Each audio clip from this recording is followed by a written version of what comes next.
Welcome back to the quiet side of history. Tonight, we're going to wander somewhere damp, steamy, and a little strange, the world of medieval bathing. Before showers, before scented candles, before anyone worried about exfoliating, there were wooden tubs, rivers, monks with buckets, and a few questionable ideas about hygiene. You'll hear about a time when people thought warm water could heal the soul, and occasionally summon sin. You'll meet nobles who perfumed their baths with rose petals, peasants who washed in the rain, and doctors who couldn't decide whether soap was medicine or witchcraft. So, make yourself comfortable. Let your shoulders sink, your breath slow. If you're watching this in bed, good. That's where most of history should be experienced. Before we begin, take a second to like the video if you enjoy these sleepy journeys through the past. And in the comments, tell me where you're listening from and what time it is there. Now, dim the lights. The water's warm. Let's ease into tonight's story. What bath time was really like in the Middle Ages. You open your eyes to candlelight. Not the scented, soy wax, Pinterest kind, this is real. Old wax melting onto an uneven wooden table in a stone room that smells faintly of smoke and people. The year? Somewhere in the late 1300s, though you wouldn't know it by the drafts sneaking through the cracks. You're in a medieval bathhouse, which sounds more glamorous than it is. Imagine a half tavern, half sauna, with the faint anxiety of shared hygiene. Outside, the town is quiet. The sun has just dipped beyond the crooked rooftops of a place that doesn't yet have plumbing but does have gossip. The streets glisten faintly from an afternoon rain, and you can hear the soft clip of hooves on cobblestone. Inside, it's warm, the kind of warmth that seeps into your bones and makes you forgive the smell of boiled herbs, damp wood, and other people's steam. A man with sleeves, rolled to his elbows, stirs a vat of water over the fire. He hums something that might have been a prayer or just the medieval version of small talk. You can hear a few people laughing in the next room, mixed company. Surprisingly, medieval bathhouses weren't always the prudish affairs we like to imagine. Men and women bathed together, chatted, ate, and occasionally flirted under the rising steam. Picture it less like a spa, more like a social media feed, everyone pretending not to notice everyone else. You dip a toe into the tub. It's hot, shockingly hot. The kind of heat that makes your skin shout, "This is definitely cleaning me," or killing me. Across from you, a woman drops rose petals into the water. She says it softens the skin and keeps away unseen sicknesses. Historians still debate whether that actually worked, or if it was simply an excuse to make a murky bath smell like flowers instead of, well, people. In the corner, a boy carries in a bucket of fresh water from the public well. He moves slowly, because this is the good stuff.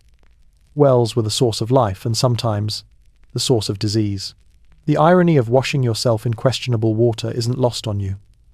Somewhere in the back of your mind, you remember how your own modern shower has clean water on command.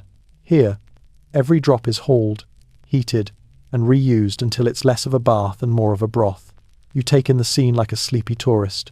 The carved benches, the low chatter, the flickering torches breathing against damp walls. The air feels alive, like it's carrying centuries of whispered secrets. You can almost taste the faint salt of sweat and wood smoke.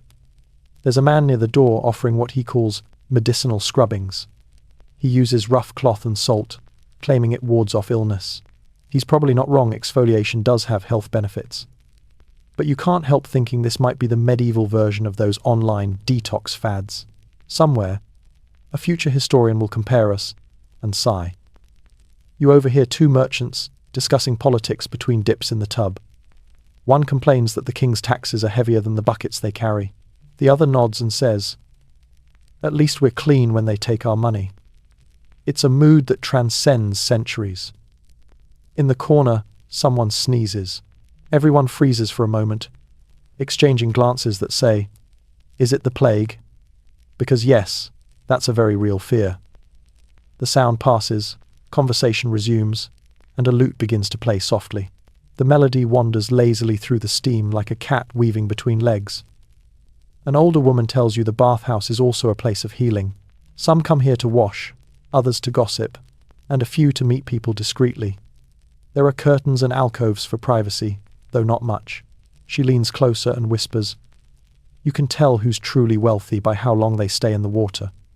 You laugh quietly, pretending not to shiver as another gust of cool air sneaks through the cracks. You notice a large wooden tub in the corner, filled with herbs, sage, lavender, and something that smells faintly like mint. This, she explains, is for those who can afford the medicinal soak. The irony is that most of these herbs are probably fresher than the water itself, but no one here is doing microbiology. They're chasing cleanliness in a world that didn't yet understand germs, only bad air, curses, and divine moods. A man nearby proudly boasts that his town's bathhouse was blessed by a bishop, which means the water is holy. You resist the urge to ask how long it stays holy after 20 people use it. In truth, cleanliness in medieval Europe was complicated. Contrary to modern myth, people did bathe sometimes more often than you'd expect. Public baths were common in towns across France, Germany, and even England until the 16th century. Then came waves of disease, moral panic, and changing church attitudes that slowly turned soap into suspicion. For now, though, this is the golden age of warmth, water, and communal chatter. You lean back, let the sound of dripping water fill the silence, and close your eyes. Someone offers you a small cup of spiced wine. It tastes like cinnamon, smoke, and faint regret. You sip it anyway, and just before you drift off, you hear the bathkeeper murmur, "Careful, traveller, you probably won't make it through this day." He grins, half in jest, half as if he knows something you don't. But that's fine. You're not here to rush through the century. You're here to float in it slowly, quietly, like steam curling toward the rafters. Now, take a breath. Lean back and let the warmth blur the edges of time. If you're still awake, maybe press the like button. It helps more than you think. And if you're listening from somewhere far away, tell us where and what time it is there. Now let's ease into tonight's journey. You wake, or maybe you never. Slept time in the bathhouse is fuzzy, like the air itself. The candle has melted shorter, shadows dance longer, and the hum of chatter has thickened into that soft communal murmur people make when they've run out of new things to say, but still want to sound busy. You stretch your fingers through the warm water, now slightly cloudy with the efforts of shared cleanliness. Around you, the rhythm of the place becomes clear. It's not just bathing, it's business. The bathhouse isn't free, after all. Every bucket of water, every pinch of herb, every towel someone miraculously remembered to wash costs coin. You glance toward the door where the keeper, a round man with the patience of a saint and the suspicion of an accountant, collects his fees. People come and go, handing him copper pennies, each marked with a face that's already rubbed half away. He bites one to test it, nods, and adds it to the chest beside him. The sound of coins dropping soft, metallic, hypnotic fills to the air. In medieval towns, bathhouses like this were small economies of their own. They employed washerwomen, attendants, fire tenders, and cooks. Yes, cooks, because some bathhouses doubled as taverns. You could soak for an hour, then step into the next room and order stew, wine, and occasionally a questionable pie. Think of it as a 14th century spa package. Hot water, questionable hygiene, and a nice bowl of soup. A young woman next to you, her hair pinned up with a wooden comb, tells you that her husband's a blacksmith. He comes here twice a week, she says proudly, to steam out the iron. You nod approvingly, though you're not sure that's how metallurgy or muscles work. Still, she insists he swears by it. People in the Middle Ages had endless theories about what the body needed: balance, heat, cold, humours, spirits. Modern people have detox teas. Same difference. The bathkeeper walks by, sprinkling crushed rosemary into the larger tub. The scent, briefly, overpowers everything: sweat, smoke, and faint mildew. He mutters something about keeping away corruption of the flesh. Historians still debate whether he meant disease or sin. You notice another man selling soap. Or, well, something like soap. It's a lump of greyish fat mixed with ashes and lye. He insists it's the best in town, imported from Marseille. You're not convinced, but you admire the marketing. Medieval soap makers were early advertisers. They gave their mixtures dramatic names like Queen's Cleanse or Holy Suds, though most of it smelled like mutton. A clerk from the nearby abbey enters, his robes tucked neatly above the knees. He pays extra for private washing, which means sitting in the corner and looking disapprovingly at everyone else. You hear him mutter about the moral dangers of mixed bathing, though. Suspiciously, he doesn't leave. One of the attendants carries a tray of fresh bread through the room. The crust is warm, the air sweetened by it. Bread was a constant companion to every medieval event: births, deaths, gossip, and now bathing. You realize this is less a place for washing and more for unwinding, for being human in a world that demanded constant survival. A whisper near the fire catches your ear. Two young men talk about a rumor that the bathhouses are to be taxed more heavily next year. Apparently, the local lord wants a share of the profits. Even the steam will have a tax soon, one says, half joking, half serious. You glance at the steam rising lazily toward the ceiling and imagine it being weighed, measured, and sold back to the people. Sounds familiar, doesn't it? Nearby, a few women hum a tune as they comb each other's hair. Their voices mix with the crackle of fire, forming a kind of sleepy music. You think about how rare this sound would have been in daily life back then, peaceful, unhurried, communal. Someone mentions that in some towns like Paris or Prague, bathhouses had separate hours for men and women, but others, like Nuremberg, didn't bother. A mix of comfort and scandal. By the late 15th century, though, the church began to frown on these dens of temptation. Priests warned that too much heat of the body leads to heat of the spirit, which is a poetic way of saying people got too comfortable together. In truth, many bathhouses did double as brothels, especially in larger cities. That reputation eventually boiled over, pun intended, into moral panic. But here, tonight, this bathhouse feels innocent. Just tired people trying to feel clean, warm, and briefly free of dirt and worry. The bathkeeper, noticing your drowsy eyes, sets a bowl of crushed mint near your tub. Keeps the mind awake, he says. You thank him, though it feels a little late for that. As you lean back, you overhear an older man explaining that the Romans once had elaborate public baths, miles of plumbing, marble pools, steam rooms, libraries. We've lost the finer art, he sighs. They bathed like emperors. We bathe like travellers. You nod. The fall of Rome still echoes in places like this, where stone walls are patched with wood, and civilization feels like something borrowed. He goes on. They say the great baths of Caracalla could hold thousands. People met lovers there, sealed deals, discussed philosophy. He gestures to the small, smoky room around you. Now we have this, but at least it's warm. There's quiet laughter, then silence. You can almost hear history shrinking. For a moment, you imagine the great marble halls of Rome, sunlight pouring through arches, and compare it to this humble space of flickering torchlight and rough timbers. Both, in their own way, are temples to the same idea that humans crave water, warmth, and the illusion of renewal. You sink a little deeper into the tub. The warmth swirls around your neck. Outside, church bells toll softly. The sound lingers, like an old story retold through fog. Inside, the bathhouse exhales. Someone snores faintly in the next room. The bathkeeper begins stacking towels by the fire to dry for tomorrow's patrons. Each one a small act of continuity in a world of mud, rain, and repetition. You close your eyes again. Steam curls around your thoughts like memory. The bathhouse is still alive with sound coins clinking, water pouring, laughter muffled by mist. But to you, it feels distant now, as though the warmth itself is singing a lullaby. And before you drift again, you think, cleanliness here isn't about purity, it's about peace. You breathe in the rosemary-scented air. You let it go. You float somewhere between the centuries. You wake to the soft murmur of dawn beyond the shutters. The air has cooled, and the fire has quieted to a low, glowing sigh. The water in your tub has lost its heat, leaving only the faint comfort of familiarity. You stretch, and it creaks not your bones, but the wood beneath you, swollen from centuries of moisture. The bathhouse always breathes, in and out, like an old creature surviving through steam. Someone outside hums. Someone else yawns. The bathkeeper moves through the room, collecting coins left in small wooden bowls. You watch him as if through fog. He hums the same tune he did last night. A looping melody that sounds like it's older than anyone alive.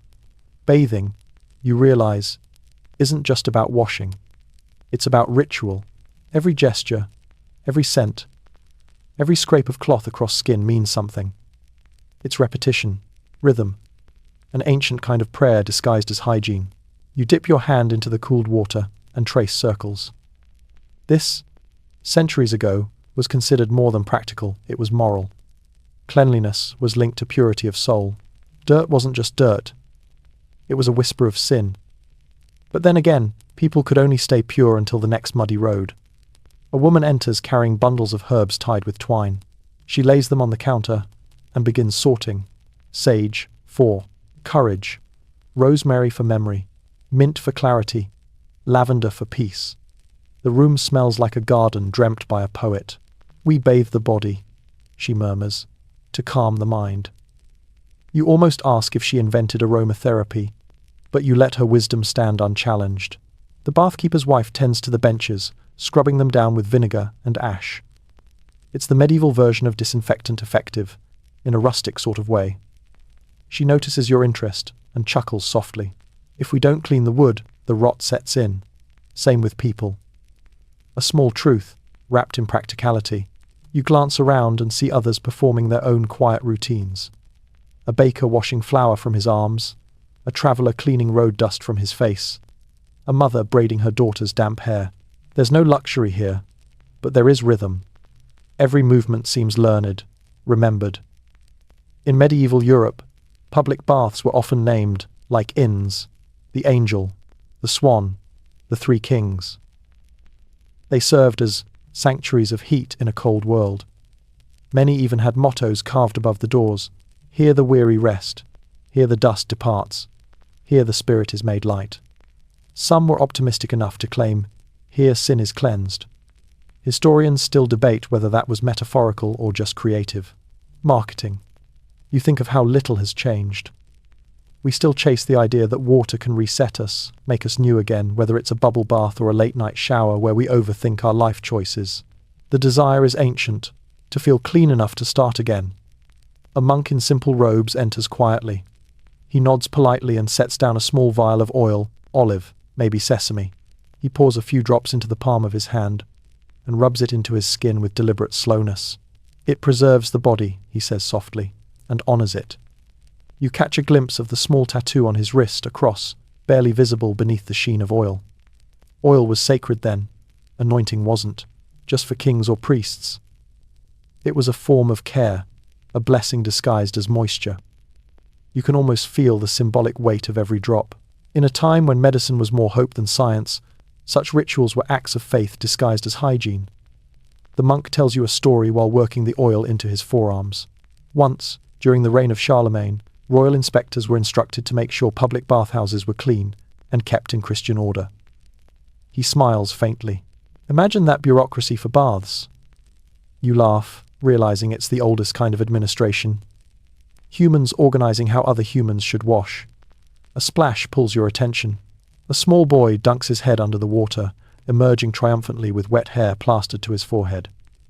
His mother scolds him gently, then wipes his face with a linen cloth. He'll catch the cold humours, she sighs.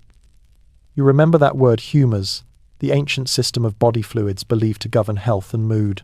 Phlegm, bile, blood, melancholy. Too much of one, and you were in trouble. Better balance your humours, you think, smiling, or at least your bedtime. From somewhere behind you, a voice begins telling a story, a myth about a saint who purified himself in a spring so cold it froze the sins right out of him. The storyteller's tone is matter of fact, as if holiness were a side effect of hypothermia. The people around him listen, half interested, half dreaming. It's the kind of tale that fills the air like incense, more soothing than believable. You suspect that's the point. When the story ends, the woman with the herbs begins sprinkling dried flowers into the cooling tubs. Pinks, yellows, faded violets, like memories floating on the surface. She murmurs something about beauty fading, and you find yourself thinking how even decay here seems poetic. The bathkeeper walks by carrying a small broom made of reeds. Time to empty the tubs, he says gently. The words are a ritual 2, signalling an ending. The spell of warmth begins to dissolve. Buckets splash, laughter fades, and the floorboards creak with the shuffle of damp feet. You step out, wrapping a coarse linen around yourself. The fabric scratches, grounding you back in the physical world. The stone beneath your feet is cold, shockingly so after the warmth of the water. A light rain begins outside. You can hear it pattering against the roof, soft and rhythmic. Someone sighs. Another laughs quietly. For a brief moment, everyone is just calm. You pass the herbs, the bread, the coins, the candles. Each small object holds its place in this ritual of renewal. And even though you know the water will be refilled, the fire rekindled, the chatter resumed tomorrow, it all feels temporary, like trying to bottle a dream. As you step out into the grey morning, the air smells faintly of smoke and rosemary. The world feels both cleaner and older. You pause at the door. The bathkeeper nods a quiet farewell. "Remember," he says, "you can wash the body, but the world stays dirty." You smile, stepping into the drizzle. The rain greets you like a colder cousin of the bath you've just left uninvited, but familiar. And somewhere behind you, the bathhouse exhales once more, ready to begin again. You walk slowly through the damp streets, the drizzle thinning to a mist that softens every sound. The morning is a quiet grey, the kind that stretches itself lazily across rooftops and church towers, refusing to leave. The air smells faintly of smoke, yeast, and wet leather. You tug your cloak tighter, still feeling the phantom warmth of the bathhouse fading from your skin. A group of children runs past you barefoot, splashing through puddles that could double as mirrors. You can't help but think, they probably don't know the luxury of a hot bath. For many medieval people, bathing wasn't a daily or even weekly ritual. It was an event, something planned for, something earned. The poor bathed less because they couldn't afford to heat water, not because they enjoyed being grimy. Firewood cost money, water required labor, privacy was rare. Yet somehow, even in the poorest corners, people found ways. Buckets, barrels, rivers, improvised rituals of cleansing. You hear a woman humming as she scrubs laundry in a trough, water steaming faintly from the lye. She pauses, wipes her brow with her forearm, and pours a small jug of clean water over her head. That, for her, is a bath. Quick, cold, and enough. It's funny people often imagine the Middle Ages as one long era of filth and stench. But the truth is more complicated. The wealthy bathed often enough to make it fashionable. The poor bathed rarely enough to make it necessary. And in between, ordinary people did what they could. They washed their hands, faces, feet, parts of themselves that met the world first. You might call it selective cleanliness, which, to be honest, doesn't sound so foreign, in the modern age either. You turn a corner and find yourself in a small square where a wooden bathhouse once stood. Only its foundation remains, moss-covered stones outlining what was once a lively place. A man selling apples tells you it burned down last winter. Someone left a brazier too close to the towels. Happens every few years, he shrugs. People rebuild. The idea of rebuilding feels almost sacred here. Fires were a fact of medieval life. So were plagues, floods, and kings who taxed everything except air. Still, people kept finding ways to stay clean, or at least to feel clean. In London, it was common for bathhouses to reopen even after disease outbreaks, their keepers swearing that boiling the water made it safe. Historians still debate whether that optimism helped or doomed them. You buy an apple from the man, small, tart, and oddly comforting. As you chew, you watch the fog roll in from the river. You hear the faint bells of a church calling for morning prayer, their sound bending softly in the mist. Somewhere behind that haze, you imagine more bathhouses coming to life. Fires crackling, kettles hissing, steam rising like ghosts of yesterday's chatter. The wealthy, of course, had their own arrangements. Private tubs carved from oak or copper, filled by servants with buckets of heated water. Some even had perfumed oils imported from Venice or Egypt. In a few rare cases, royalty bathed in wine or milk, a detail that sounds extravagant until you remember they thought it cured everything from wrinkles to curses. You imagine the sticky aftermath and can't help but smirk. One account tells of King Henry III receiving a great tub of fresh water scented with herbs of paradise. Another describes Queen Isabella insisting her bath be sprinkled with crushed violets. Meanwhile, farmers a few miles away were lucky if their well hadn't frozen over. History, it seems, has always been about unequal bubbles. You follow the sound of the river until you reach its edge. The water moves lazily under a wooden bridge, pale and cold as tin. Along the bank, several women kneel, washing clothes against stones. Their laughter rises above the slap of wet fabric. It's the same rhythm as the bathhouse, just colder. The river is their bath, their friend, their enemy. They know its moods. They know when to trust it, and when it carries the whispers of sickness downstream. You watch one of them rinse her hands and face, wiping droplets away with the edge of her sleeve. There's dignity in it. A quiet pride in doing what's possible. Cleanliness isn't about luxury here. It's defiance. A small act of order against the world's chaos. Behind you, a cart creaks by, its wheels cutting deep into the mud. The driver nods at you. He smells faintly of hay and smoke. You nod back, both of you part of a world that runs on effort and endurance. You pass by an inn with a painted sign, a faded swan, wings outstretched. Below it, smaller letters read, "Hot water, on request." Inside, you find travellers warming their hands near a hearth, steam curling from a wooden bucket between them. One man dips a cloth into it, wipes his face, and sighs. His expression says everything. Warmth is civilization. The innkeeper, a plump woman with reddened cheeks, tells you she keeps her water barrels clean by rubbing the inside with mint and vinegar. "The monks taught me that," she says proudly. "Drives out bad spirits." She could mean germs. She could mean demons. You decide not to clarify. As you prepare to leave, she leans closer. "You know," she whispers, "there's a bathhouse still open by the old abbey, run by the monks. They say the water there can heal wounds and cleanse the soul."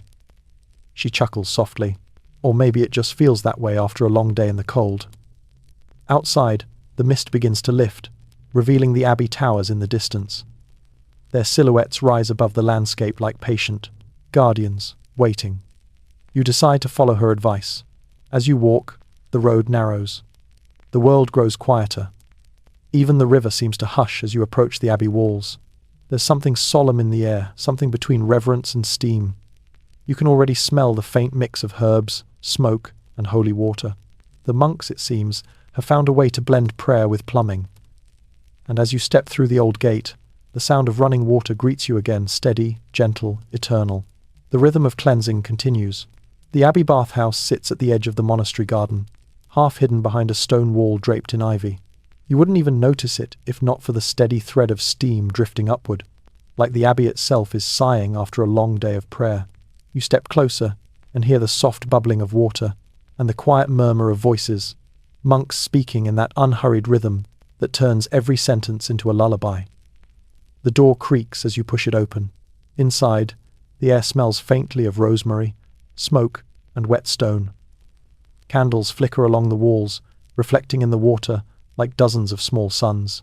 Everything here feels cleaner, quieter, more deliberate than the town bathhouse.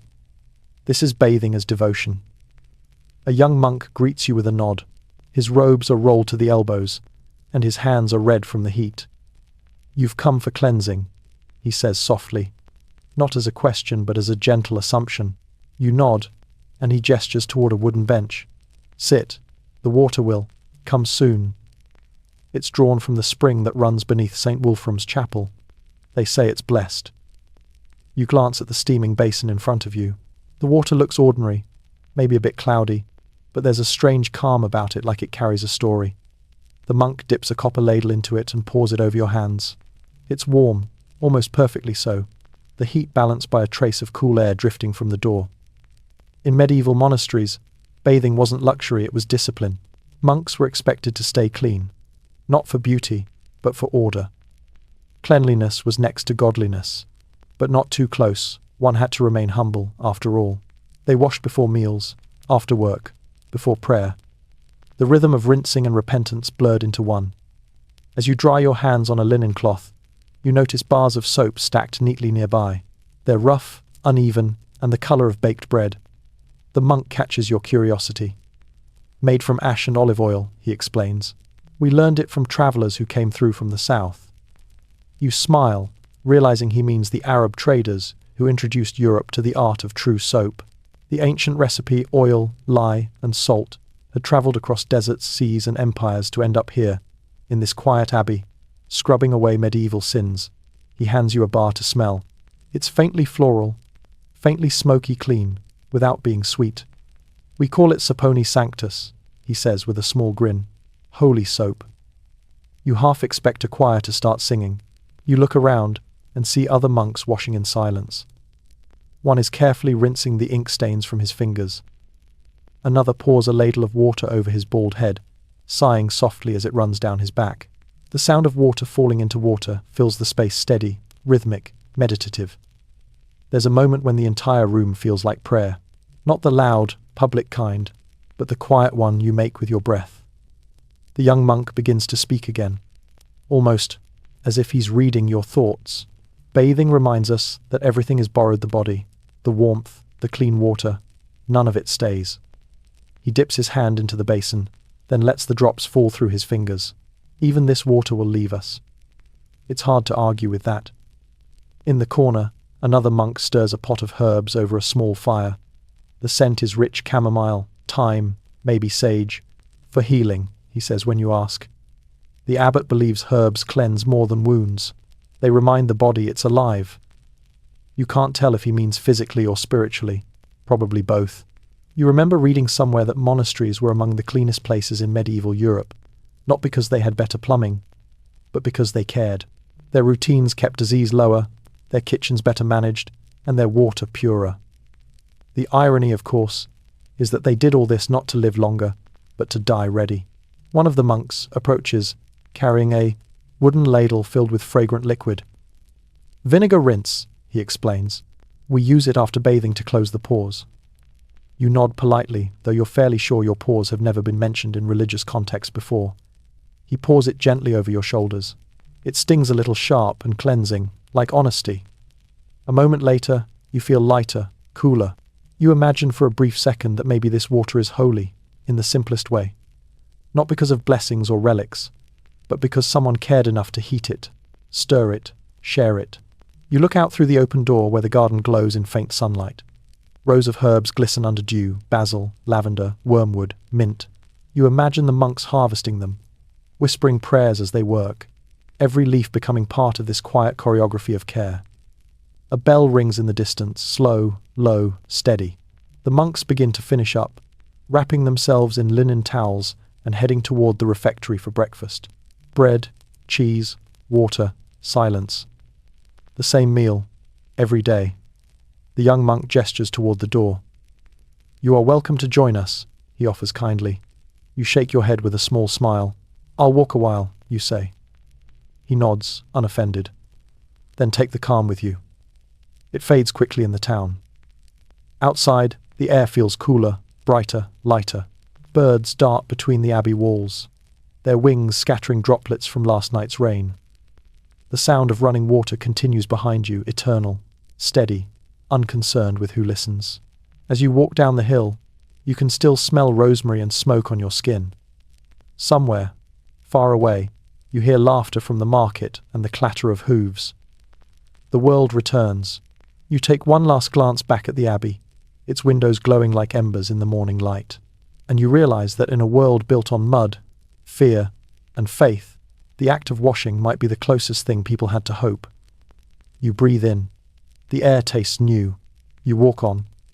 By the time you reach the town again, the sun is higher, though it feels more like a suggestion than a command. It filters weakly through the mist, catching on puddles and the crooked glass of narrow windows.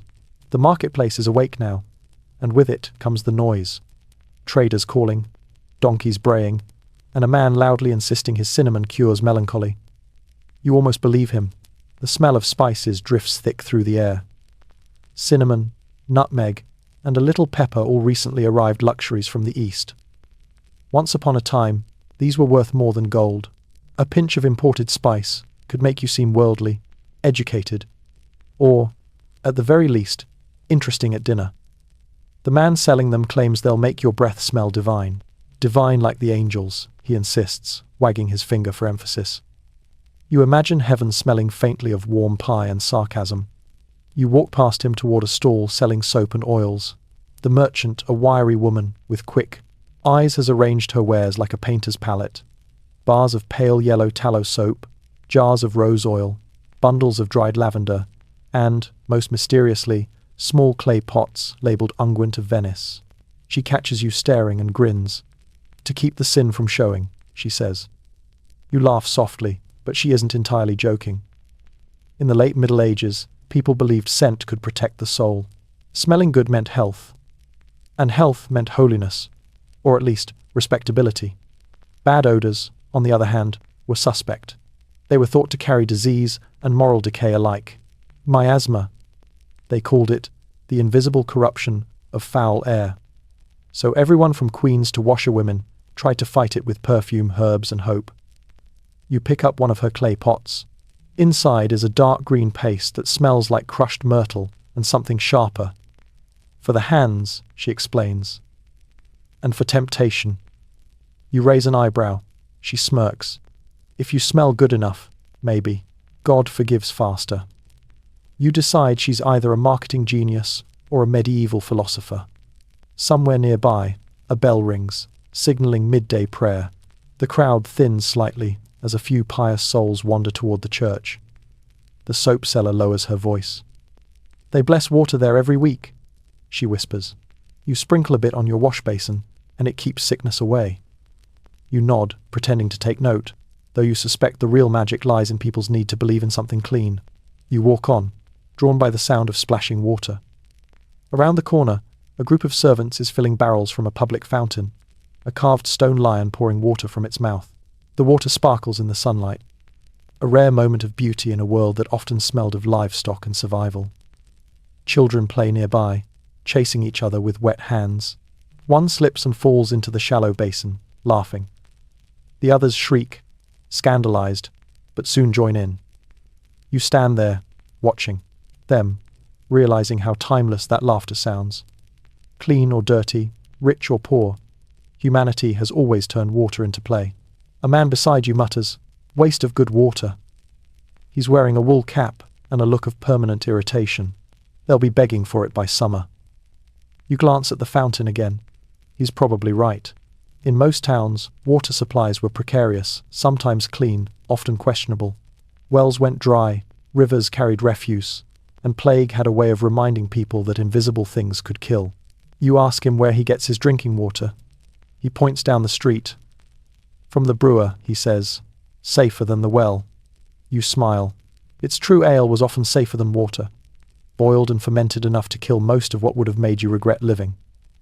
Entire families, even children, drank weak beer daily. You think of it as the medieval version of bottled water, hydrating, somewhat sterile, and socially acceptable before noon. You follow the scent of malt until you find the tavern he mentioned. Inside, the air is thick with the smell of yeast, smoke, and damp wool. A few travellers sit hunched over their mugs, murmuring about taxes, weather, and the latest royal scandal. You take a seat near the fire and order a small drink, the small beer, they call it. It's light, almost watery, and surprisingly crisp. The innkeeper, polishing a wooden mug, tells you the town recently installed new conduits to bring cleaner water from the hills. The monks helped, he says proudly. They built the channels themselves. Then, lowering his voice, "Course, the Lord taxed it immediately." You nod.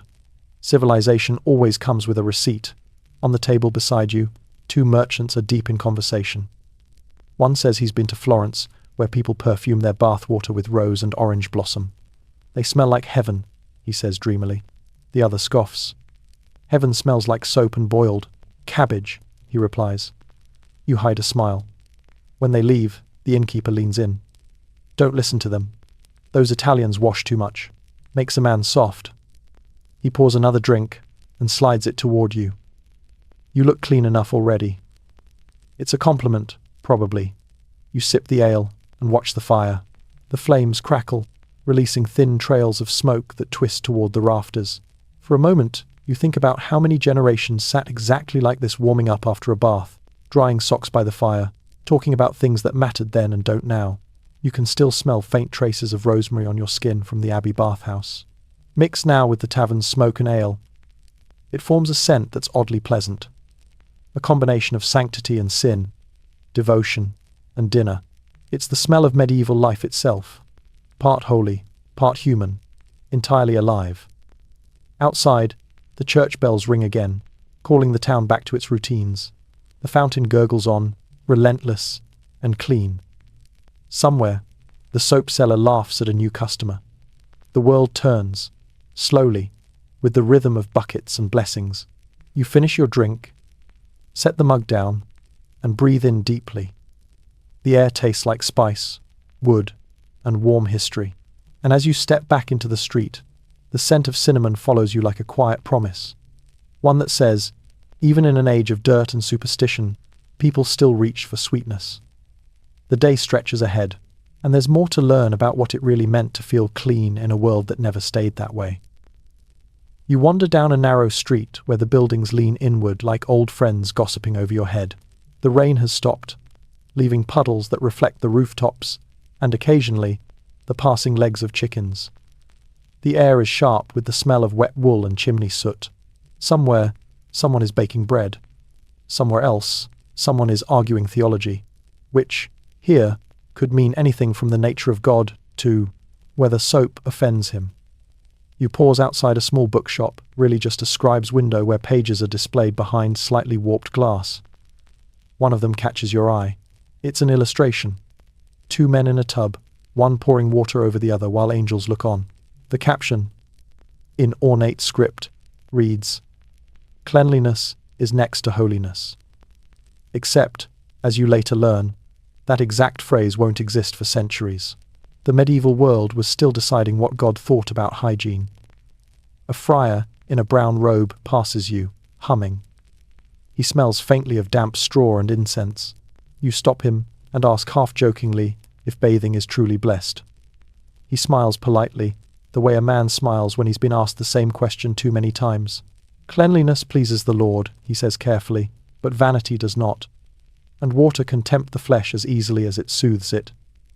You thank him, pretending to understand. But as he disappears into the fog, you realize this was one of the great medieval contradictions. To be clean was good. To enjoy being clean was suspicious.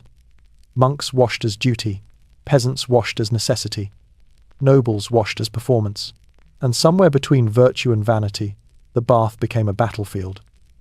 In some monasteries, monks were allowed full baths only 4 times a year: Christmas, Easter, Pentecost, and the Feast of Street, Benedict.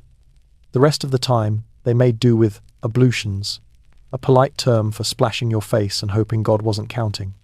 Yet even that could vary wildly. Cistercians, known for their austerity, frowned upon comfort. Meanwhile, Benedictines believed that clean hands and feet were a sign of respect to both labor and prayer. Historians still debate which group smelled holier. You duck into a small tavern to escape a gust of cold wind. Inside, it's dim and smoky, full of the comforting scent of ale and slightly burned onions. At a table near the hearth, 2 men are arguing not about taxes or politics, but about bathing. You slide into a nearby seat and listen. One of them, a burly tanner with arms like tree roots, declares, "Washing weakens a man. Dirt hardens the skin and keeps out fever." The other, a thin apothecary with ink-stained fingers, shakes his head. "Filth invites death. Water is God's cure." He waves a spoon dramatically, splattering broth. Would you rather rot from the outside or the inside? You nearly choke on your drink. It's oddly comforting to know that even centuries later, people still argue about health advice. The tanner grunts. "My grandfather never bathed, and he lived to 60. The apothecary smirks. "Yes, but his neighbors didn't." The room bursts into laughter. The argument fades into the warm clatter of mugs and spoons. You sip your ale and think about how much superstition and science still wrestled over every drop of water. To some, bathing was dangerous. It opened the pores, they said, letting in disease. To others, it was salvation, a way to purify body and soul. You remember reading about doctors in 14th century Paris warning citizens not to bathe during outbreaks of plague. "Hot water draws in foul vapors," they wrote solemnly, as if the Black Death were just waiting for a steamy invitation. People listened. Bathhouses closed. Soap makers went hungry. And Europe slowly traded its warmth for paranoia. It's strange, isn't it? The same water that once symbolized purity became suspect. Steam, once healing, became sinful. Public baths fell out of favor. Curtains replaced camaraderie. And a strange new era began, one where people perfumed themselves instead of washing. You leave the tavern and follow the smell of roses. It leads you to a perfumer's shop, tucked between a cooper's workshop and a stall selling candles shaped like saints. The door creaks as you enter. Inside, glass bottles line the shelves like captured rainbows. Amber, green, violet. Each one holds a liquid dream. Rose, musk, sandalwood, civet. The air is heavy with sweetness. The perfumer, a woman with silver hair and sharp eyes, greets you. "You look clean," she says approvingly. "Rare enough in this town." You laugh, not sure if it's a compliment. She lifts a small vial and waves it beneath your nose. "The scent is light and bright lemon, maybe?" She nods. "From Sicily." Keeps the fleas away. Perfume, you realize, has become the new cleanliness. By the late 1400s, when people grew afraid of water, they began to drown themselves in scent instead. They carried pomanders, small metal orbs filled with herbs and perfume to ward off disease. Nobles perfumed their gloves, handkerchiefs, even letters. The idea was simple. Smell good. Live longer. You tell her about the monk's soap you used earlier. She scoffs. Soap dries the skin. Fragrance saves the spirit. You're beginning to see her theology. She hands you a sprig of rosemary dipped in oil. "Carry this," she says. "It keeps wicked thoughts away." You suspect it's also effective against boredom. As you leave her shop, the street feels different, brighter, scented, strange. The wind picks up, carrying hints of rose and wood smoke through the town. You pass people walking home from the market, many of them holding little sachets of herbs near their noses, breathing through fabric as if air itself were a gamble. You can almost see the shift happening, the slow retreat from water, the rise of perfume, the cultural reshaping of what clean means. Not visible cleanliness, but aromatic virtue. You pause at a fountain, its water glimmering in the fading light. Children play nearby, splashing each other without fear. The sound is simple, honest, alive. You dip your hand into the cool water, watching ripples spread outward, distorting your reflection. For a moment, you think about how easily people trade one kind of purity for another. Soap for scent, water for worry, simplicity for symbolism. You let the water drip from your fingers, each drop catching the last bit of daylight. Maybe, you think, it's not about what's clean, but what feels clean. You turn toward the setting sun, where the bells of the abbey call again low, slow, almost sleepy. The day exhales its warmth. And the debate continues, centuries later, every time someone wonders if a shower is worth it. The sun slips lower, flattening into a gold smear across the roofs of the town. Lanterns are being lit one by one, each small flame flickering like a sigh against the growing dusk. The marketplace is thinning, traders packing up, the air cooling from spice and chatter into something quieter, more reflective. You walk down a lane lined with taller houses now, the homes of merchants and minor nobles, the sort of people who still believe bathing should be seen as an achievement, not an accident. Behind one window, you catch a glimmer of candlelight and the unmistakable sound of splashing. Water. A household bath, private, exclusive, scandalously luxurious. You can't help but pause, pretending to admire the architecture. Inside, a maid carries steaming pails up a narrow staircase, each trip a small miracle of balance. Upstairs, you imagine the lady of the house reclining in a polished wooden tub lined with linen cloth, her bath perfumed with rose petals and orange peel.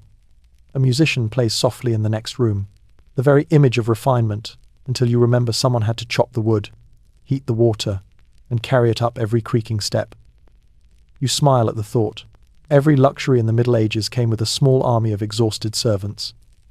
Cleanliness, like holiness, required labor. The private bath was more than comfort, it was theatre. In the households of the rich, it was not uncommon to bathe in front of guests, though modestly draped in linen sheets. The idea wasn't to show skin, but status. You were showing that you could afford hot water, soap, and free time, which in itself was almost sinful. You picture the scene: servants pouring water, a friend reading poetry nearby, everyone politely pretending this isn't awkward. Across Europe, portable tubs became fashionable. Deep wooden barrels fitted with curved backrests, sometimes lined with copper. The wealthy carried them when they travelled, much like modern people carry their skincare routines. One noblewoman from Burgundy reportedly had her bath water filtered through cheesecloth to remove imperfections. Historians still debate whether she meant the water or herself. You turn a corner and find yourself near a stone courtyard where several washerwomen are still at work, their arms bare and red from cold. They're scrubbing linen sheets on wooden boards, laughing between grunts of effort. One of them looks up and says, "You can tell who's rich by how many tubs they dirty." Then she chuckles, shaking out a sheet with a satisfying snap. The street smells faintly of lye and smoke. Soap bubbles drift lazily through the air, catching the lamplight before bursting. You find yourself hypnotized by their fragile shimmer. The washerwomen keep talking about their customers, the state of the river, and the priest who keeps warning them that vanity invites sin. "Let him try washing these sheets," one mutters. The others laugh until it echoes against the walls. The contrast between the rich and the poor is sharper here than anywhere. The rich soak in herbs and milk, the poor soak in rivers and rain. Yet both, in their own way, are chasing the same thing. A few moments of warmth, the illusion of purity, the hope that a clean body means a lighter soul. You wander further uphill, where the air smells less of people and more of pine. A grand house sits at the edge of the town, overlooking the valley. Its stone walls glow faintly in the lantern light. Through an open window, you hear laughter, the crisp, lazy laughter of people who've never had to carry their own water. A servant steps out, carrying an empty bucket. He's humming, though his eyes are tired. You nod to him. "Long night?" you ask. He smiles wearily. "They bathe before every feast," he says. Says it makes the skin shine better under candlelight. He shrugs. The candles would do that anyway. You imagine the feast: roasted meats, clinking goblets, perfume thick enough to drown a candle flame. Cleanliness here isn't about health or humility, it's spectacle. In some courts, it even became eroticized. The bath as flirtation, a slow dance of water and glances. In the late medieval courts of France and Italy, paintings began to show lovers sharing tubs, often surrounded by fruit, wine, and little shame. It was both romantic and deeply impractical, because nothing ruins seduction like scalding water and slippery floors. Inside the house, the laughter grows louder, then fades behind a closing door. You turn back toward the quieter streets below. The lamps reflect in puddles like tiny mirrors. Somewhere, a bell tolls again, slow, patient, as if counting the hours left before another day of work, worship, and washing.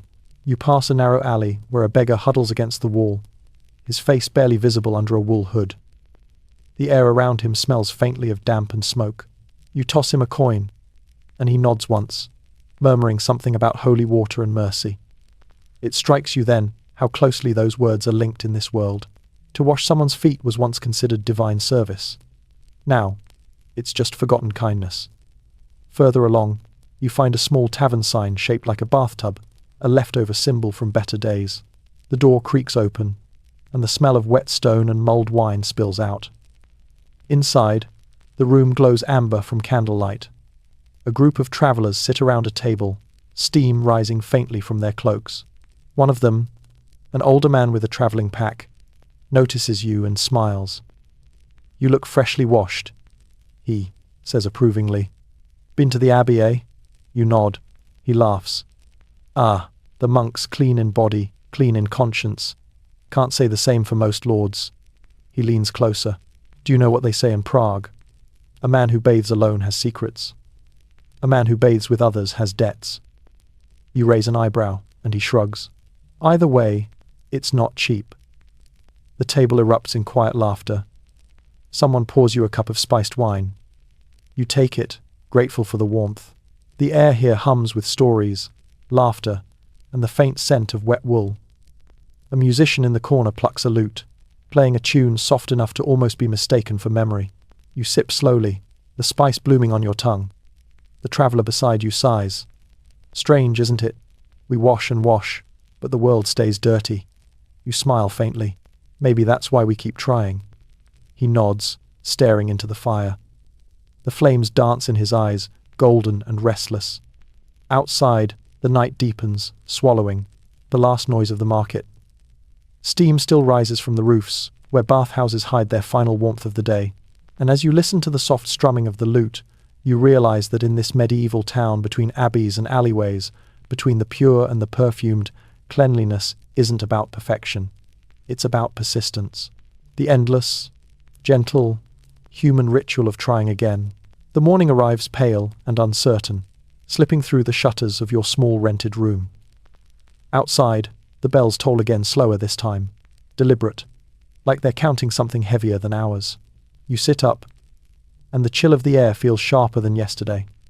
Somewhere down the street, a cart rattles over cobblestones, its wheels cutting the silence like a saw.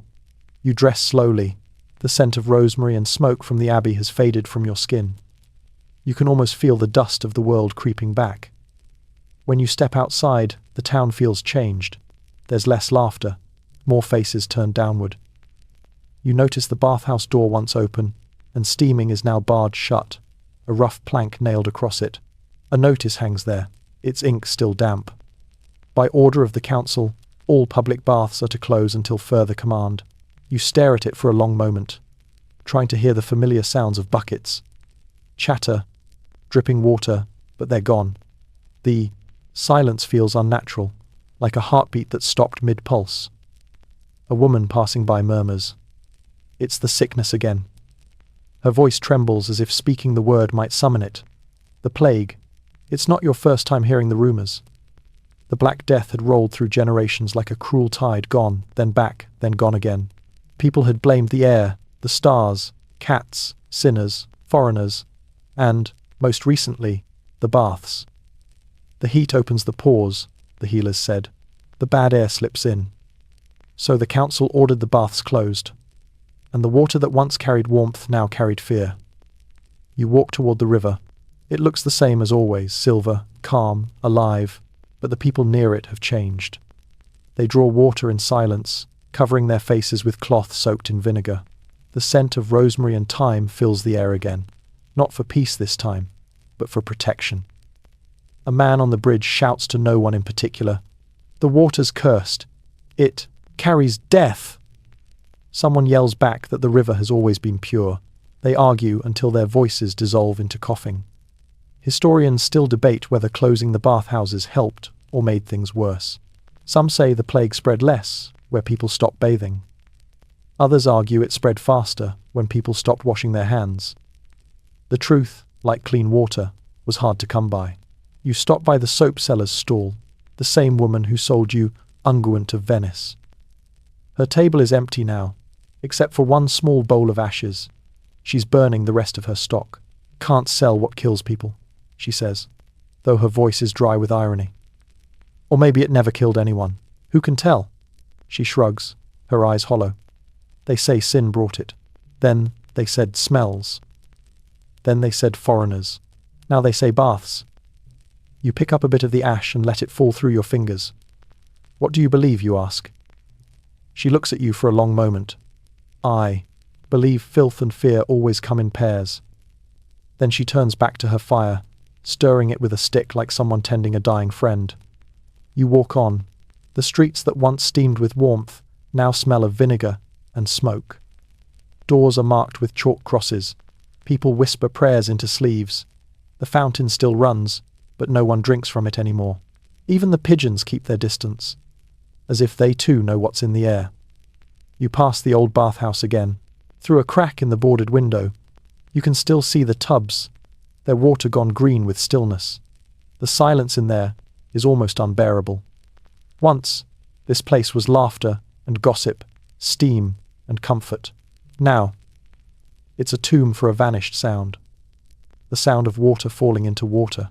You remember the monk's words from the abbey. The body, the warmth, the water, none of it stays. You hadn't realized how quickly he meant. A cart passes, piled high with straw and covered with cloth. You don't need to. Look to know what lies beneath.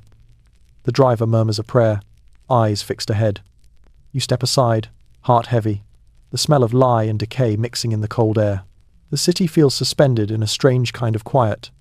The quiet of people waiting for something to pass, though no one knows what. You find yourself missing the simplest sound. The splash of a bucket, the scrape of a wooden ladle, the murmured jokes of strangers sharing the same steam. When the baths closed, it wasn't just cleanliness that was lost, it was community. The gossip, the flirting, the whispered stories between rinses. The bathhouses had been the pulse of the towns, where rich and poor alike came to forget their roles, if only for an hour. Now everyone washed alone, in silence, as if afraid their very breath could betray them. You stop at the edge of the river again. The water flows on, indifferent. You crouch, scoop a handful, and let it trickle through your fingers. It feels the same as before. Cool, alive, clean.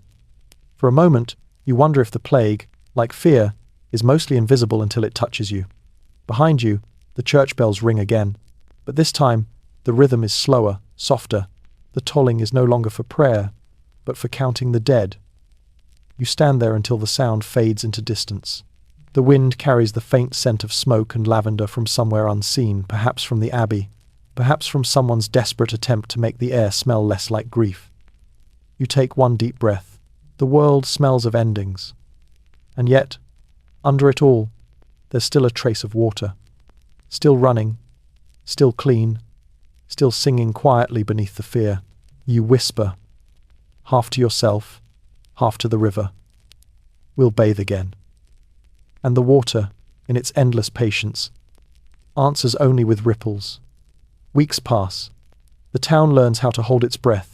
The shutters stay closed even when the sun burns bright. People speak softly, as though the air itself might eavesdrop. The smell of vinegar, once sharp, has settled into everything: wood, cloth, even dreams. When the sickness finally loosens its grip, the people return to the streets, but not to the baths. The great tubs remain sealed, wood warping from disuse. The idea of soaking in shared water feels indecent now, a memory too close to death. Cleanliness must find another form. You walk through the market again, but it's changed colour. Where once there were buckets and herbs, now there are powders, oils, pomanders, stalls, glitter with bottles and ribbons. A man waves a feathered puff in your direction, dusting the air with sweet almond powder. Health in every breath, he declares. Smell well, live well. You almost laugh, but the people around you are buying eagerly flasks of rose water, violet sachets, even scented gloves imported from Italy. Bathing has gone invisible. The body no longer meets water, it meets perfume. Women sprinkle their hair with starch and orris root. Men rub their hands with citrus peel and vinegar wine. When they pass each other, clouds of scent drift and mingle, a perfumed theatre of survival. You stop beside a noblewoman's carriage, where her attendants are airing gowns. She notices you watching and smiles faintly. The doctors say the air loves a clean smell, she says, gesturing to the sachets of cloves sewn into her sleeves. And the king himself bathes only with wine. She lowers her voice. Not in it, of course. They wipe him down. The cloth is boiled afterward. There's a moment of shared absurdity between you. You imagine servants solemnly wiping royalty as though tending a relic. Cleanliness has become ceremony, dry, delicate, and mostly symbolic. Inside the apothecary's shop, you find shelves lined with tiny miracles. Rose water for the face, camphor for the air, ambergris to calm the heart. The apothecary, an elderly man with a nose that twitches like a scholar's quill, explains that true purity lies in balance. Too much water, he warns, and the humours grow restless. He gestures to a jar of pale powder. Powder settles them, keeps the skin serene. You run a finger through the powder. It feels like dust pretending to be heaven. He smiles knowingly. Better to look clean than to risk being clean. Outside, the afternoon turns gold again. The perfume sellers call out their promises. Rose for virtue, cinnamon for courage, lavender for love. The crowd moves like a slow current of fragrance. Everyone pretending this is how life was always meant to smell. You pass the river and notice children tossing petals onto its surface. For the spirits, one girl says, so they don't come back angry. The petals spin and drift downstream. a perfumed apology to the water that once kept everyone whole. Later that night, at an inn lit by smoky lamps, you overhear travelers debating the future. People will bathe again, one insists. When the fear passes, the other shakes his head. Fear never passes. It just changes perfume. You sip your wine, quietly agreeing with both. The world has learned a strange lesson, that purity can exist without washing, that scent can stand in for water, that people will trade truth for comfort if it smells nice enough.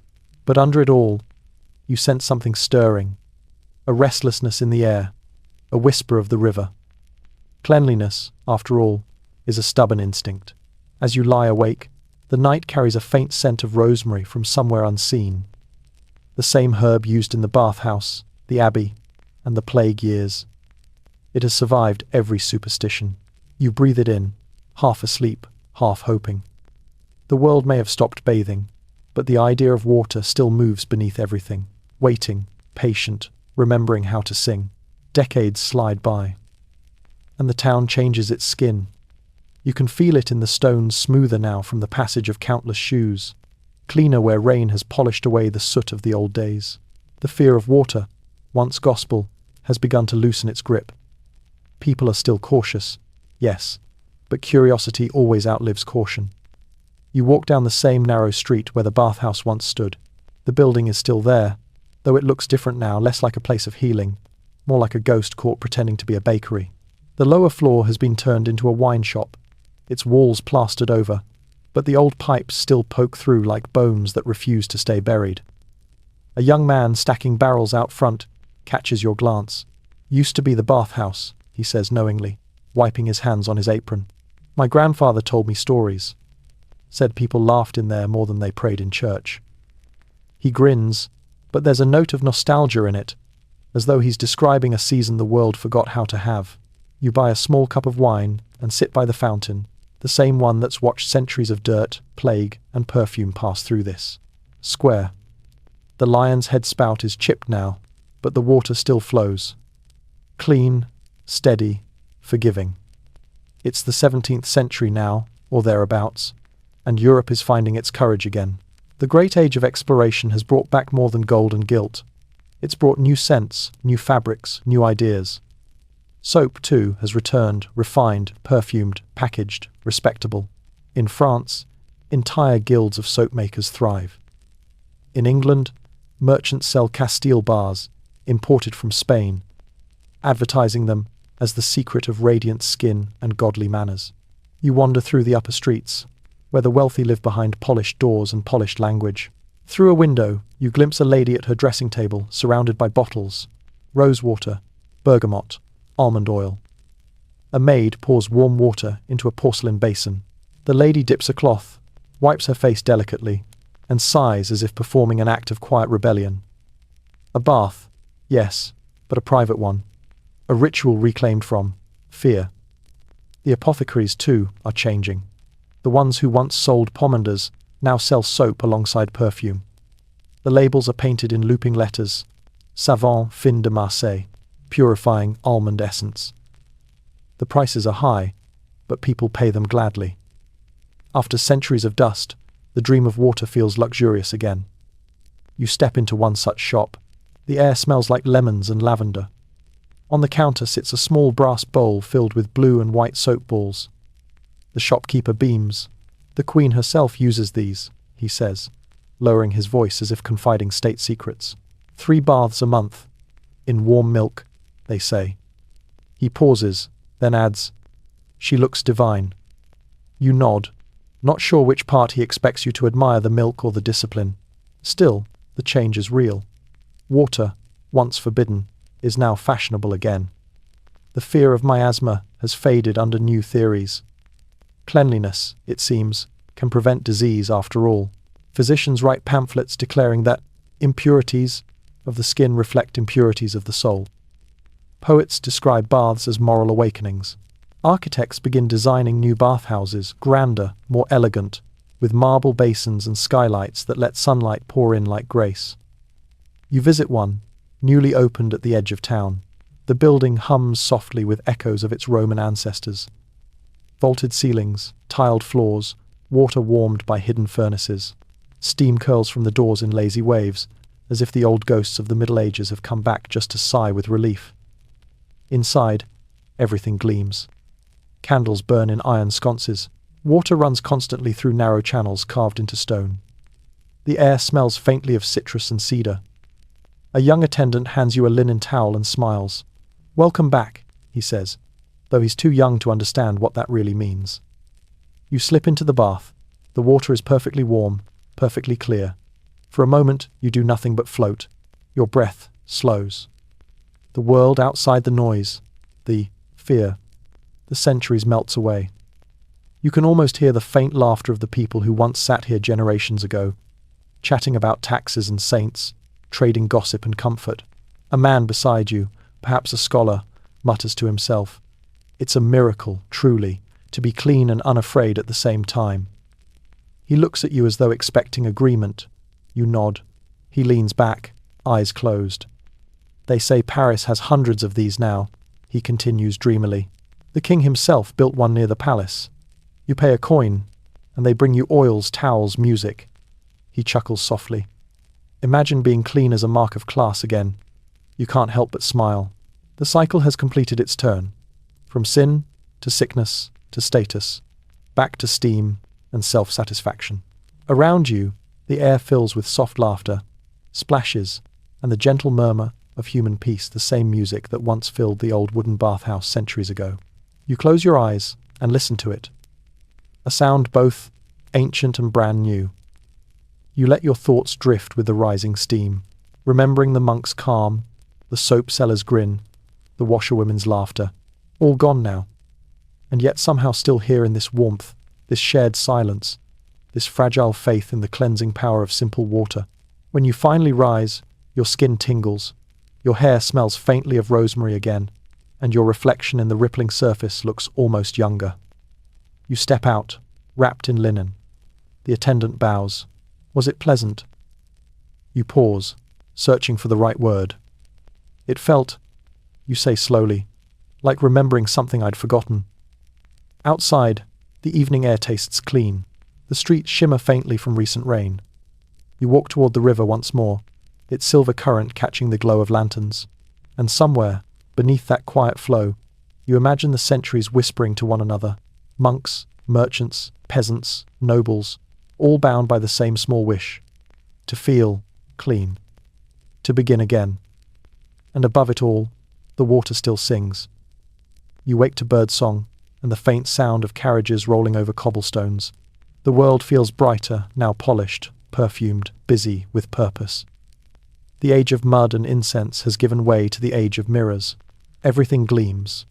Marble floors, silver wash basins, glass bottles catching the morning light. The rich have learned not only to wash, but to advertise it. You walk through a district newly built for people who can afford comfort.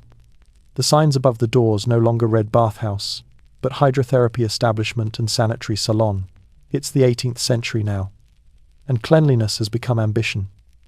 Every improvement in plumbing, every invention that moves water faster, is hailed like a moral victory. Inside one of these salons, the air hums with soft voices and the steady rhythm of dripping water. The walls are painted with pale seashells and mythological figures, Venus rising from her foam, looking as if she's been bathing for centuries. A marble tub stands in the center, full of steaming water and the smell of lemon. An attendant adds drops of oil with the gravity of a priest pouring sacrament. You slip into the warmth, and it feels different this time. Less like survival, more like theater. You can sense the people around you measuring themselves by clarity of skin, by smoothness of hair. Cleanliness is no longer a shield against disease, it's proof of refinement. Across the room, a gentleman in powdered wig and perfect posture explains to anyone who will listen that he bathes twice a week, a regimen fit for the enlightened. His friends nod solemnly, as though he has just published a book. He gestures to a young attendant carrying towels and says, "The ancients had philosophy. We have hygiene." You stifle a smile. The truth isn't far off. The new philosophers Diderot, Voltaire, Rousseau speak of the body as something natural, worthy of care. Rousseau even writes that cold baths strengthen moral fibre. which sounds suspiciously like a dare. The world has learned to moralize its soap again, but this time in the language of reason. Outside, the city is humming with water. Fountains bubble in squares, aqueducts run under streets, and new sewers carry away what people no longer want to think about. The invisible labor of water has become architecture. Where there is plumbing, there is pride. You wander into a public bath built for the middle class, no marble, but clean tiles, hot water, and a faint smell of eucalyptus. Men soak quietly on one side, women on the other. A sign at the door proclaims, "Health is the wealth of nations." It's not even propaganda, it's a belief. Nations that bathe prosper, nations that don't perish. A doctor walks among the tubs, inspecting, nodding. He stops beside you and says, "Water renews not only the body, but the citizen." You nod politely, half expecting him to hand you a voting slip. He continues, "The Romans understood this. We merely reclaim their wisdom." Then, as if quoting scripture, he adds, "Clean water is civilization." He's not wrong. Across Europe, engineers are building pipes, pumps, fountains, the skeleton of modern life. And yet, something about this order feels almost too polished.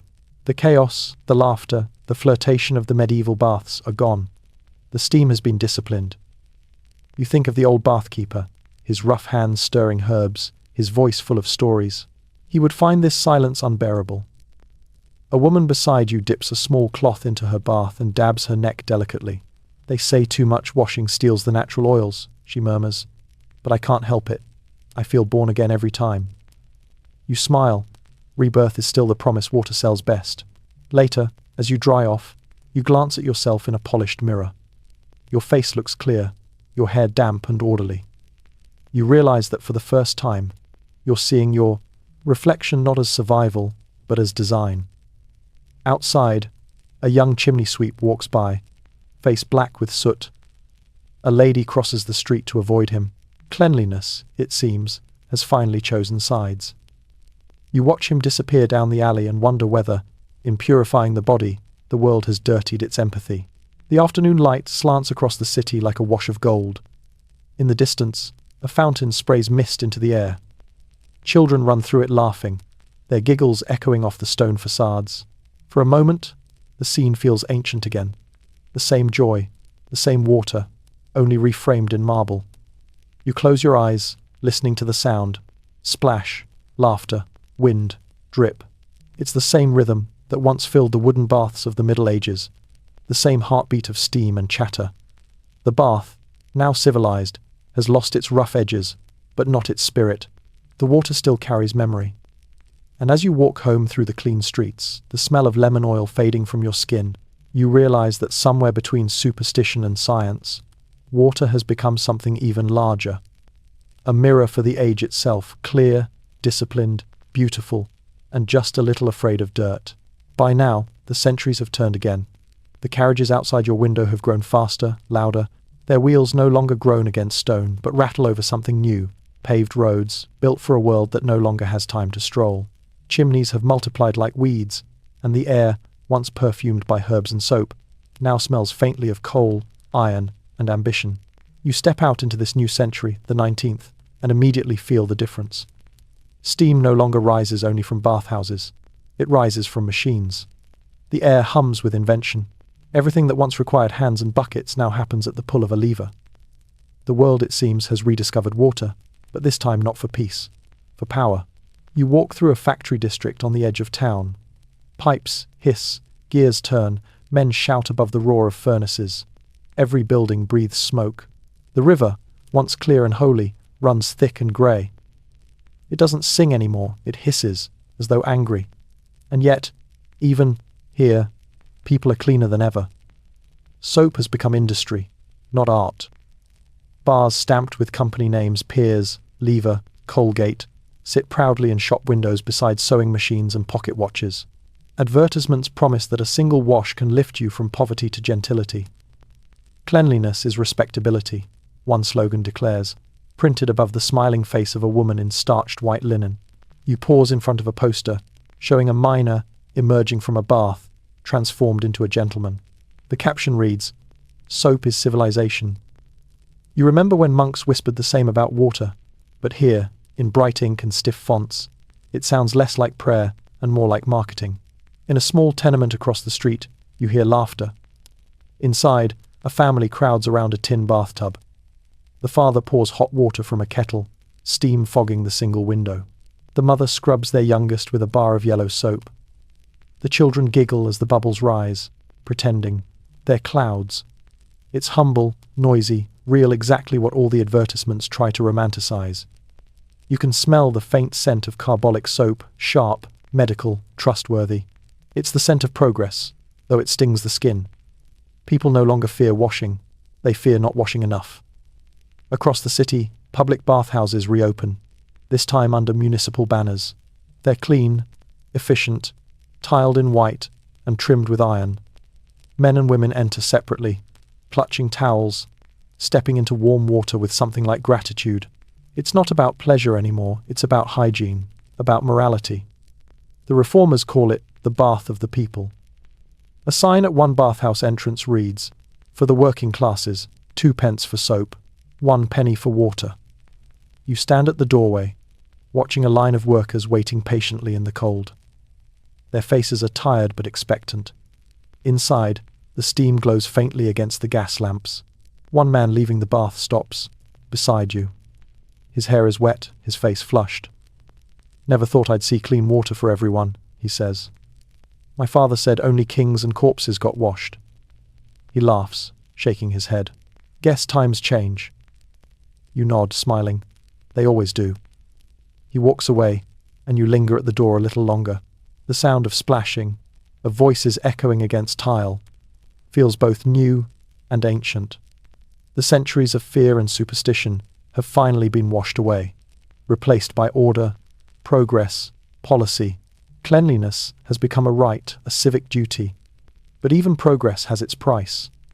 You follow the river downstream, where it grows darker, thicker. The factories dump waste by the ton. Soap, dye, grease. All the tools of modern life bleed into the current. The same water that cleans the people poisons the fish. The irony isn't lost on you. The world has learned to scrub itself spotless by making something else dirty. You stop on a bridge and look down. The surface gleams like tarnished metal.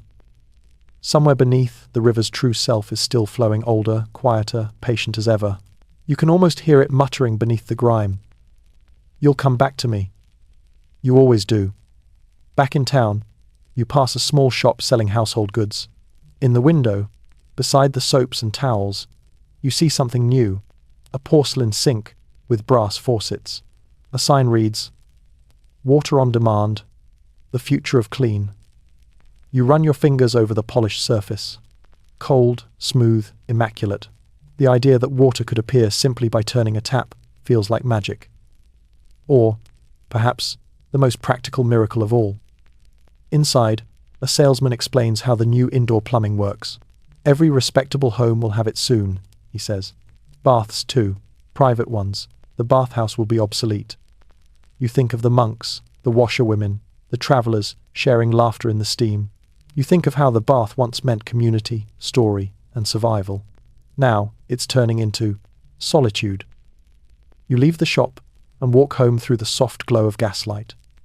The city hums around you, cleaner, brighter, busier than ever. The people look polished, but the air smells faintly of iron and rain. When you reach your room, you pour a small basin of water, dip your hands, and wash. The sound is delicate, domestic, barely more than a whisper. But in that sound, you can still hear everything. The bathhouse chatter, the monks' quiet prayers, the laughter of washerwomen, the river's old song. The water has changed. The world has changed. And yet, every drop still knows what it's for. The next century begins not with trumpets, but with plumbing. It creeps quietly into houses. First the wealthy ones, then the hopeful ones, then the ones that can barely afford it. No more kettles, no more shouting for hot water, no more carrying buckets up cold stairs. Just a turn of the tap, and water flows like obedience. You wake to the sound of it. A faint hiss from the wall. A steady, loyal rhythm. In a world now powered by steam engines, trains, and electricity, nothing feels more miraculous than running water that simply exists. You live in a small apartment above a bakery, and you've just had your own bathtub installed. It gleams in the corner like a piece of the moon porcelain, claw-footed, waiting. The plumber, proud of his work, told you, "That tub will outlive us both." He might be right. You stand there for a long moment, admiring the stillness, the silence before the flow. When you turn the tap, the sound is alive, rushing, confident, civilized. The pipes thrum faintly in the walls, like a hidden heartbeat. The air fills with the clean, metallic smell of fresh water meeting iron. This, you realize, is the new church of the body. No priests, no monks, no moral lectures, just privacy and pressure control. By the late 19th century, the bath has moved entirely indoors. It's no longer communal, no longer noisy, no longer social. Each home now holds its own little temple of cleanliness. The bathtub becomes a symbol of progress, of independence, of decency. A bath a day keeps the doctor away, a newspaper headline claims. It's not true, but it sounds reassuring enough to believe. You sit in your own bath now, surrounded by faint echoes of a century learning to wash in silence. The water is clear, hot, endless. There's no bathkeeper, no laughter, no faint lute from the next room. Only the hum of pipes and your own slow breathing. The intimacy is luxurious, but it's also lonely. In the houses across the city, other people are doing the same, each soaking separately, doors closed, windows steamed. Cleanliness, once a public spectacle, has become private virtue. The old bathhouses, once full of gossip and laughter, are being demolished to make room for apartment blocks with modern plumbing. You read in the paper that in London, the last great public baths are being turned into libraries and offices. Writer calls it progress.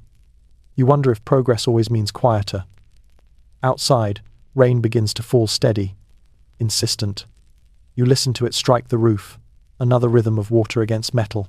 It sounds like an orchestra of faucets, like the city itself has decided to join the bath. Later, you walk down the street, past shop windows filled with soaps and towels and enamel basins. The advertisements are gentle and persuasive. A clean home is a happy home. Modern hygiene for the modern woman. Purity for every family. Cleanliness has become more than habit, it's identity. A sign of class, morality, even patriotism. School children are inspected for dirt. Soldiers are issued soap with their rifles. Governments declare hygiene a matter of national pride. And yet, in this new, gleaming age, the obsession with being clean begins to turn inward. There's something almost anxious about it, scrubbing not just for health, but to prove worth. A doctor on the corner lectures his patients that a dirty man is a danger to democracy. You almost choke on the irony. You visit one of the new department stores, where rows of bath salts glimmer in glass jars. The scent of lilac and eucalyptus fills the air. A young clerk demonstrates a new invention, perfumed bath bubbles. For elegance, she says, and peace of mind. She hands you a small jar and smiles. They make the water look like silk. At home, you try them. She's right, the water turns a faint milky blue, soft and shining. You sink into it slowly, watching the light refract through the surface. The warmth feels endless. You close your eyes. In that silence, you hear centuries whispering. The monks, the merchants, the washerwomen, the perfumers, the reformers, all of them still here. Somehow, in the language of warmth and scent, you think of the river, how it always flowed no matter what people said about it, how it carried the ashes of soap sellers and the perfume of queens, how it reflected every age, clean or not. You whisper into the steam. You won, didn't you? And somewhere, in the faint hiss of the faucet, the water answers. It says nothing, but it keeps running. It's what it's always done. It runs through history like breath, sometimes sacred, sometimes scandalous, sometimes simply warm. And as you lie there, surrounded by porcelain, progress, and 1,000 years of superstition washed away, you realize something quiet and comforting. The more things change, the more the water remembers. Morning light filters through lace curtains, pale and soft as milk. The city outside hums with the precision of the new century.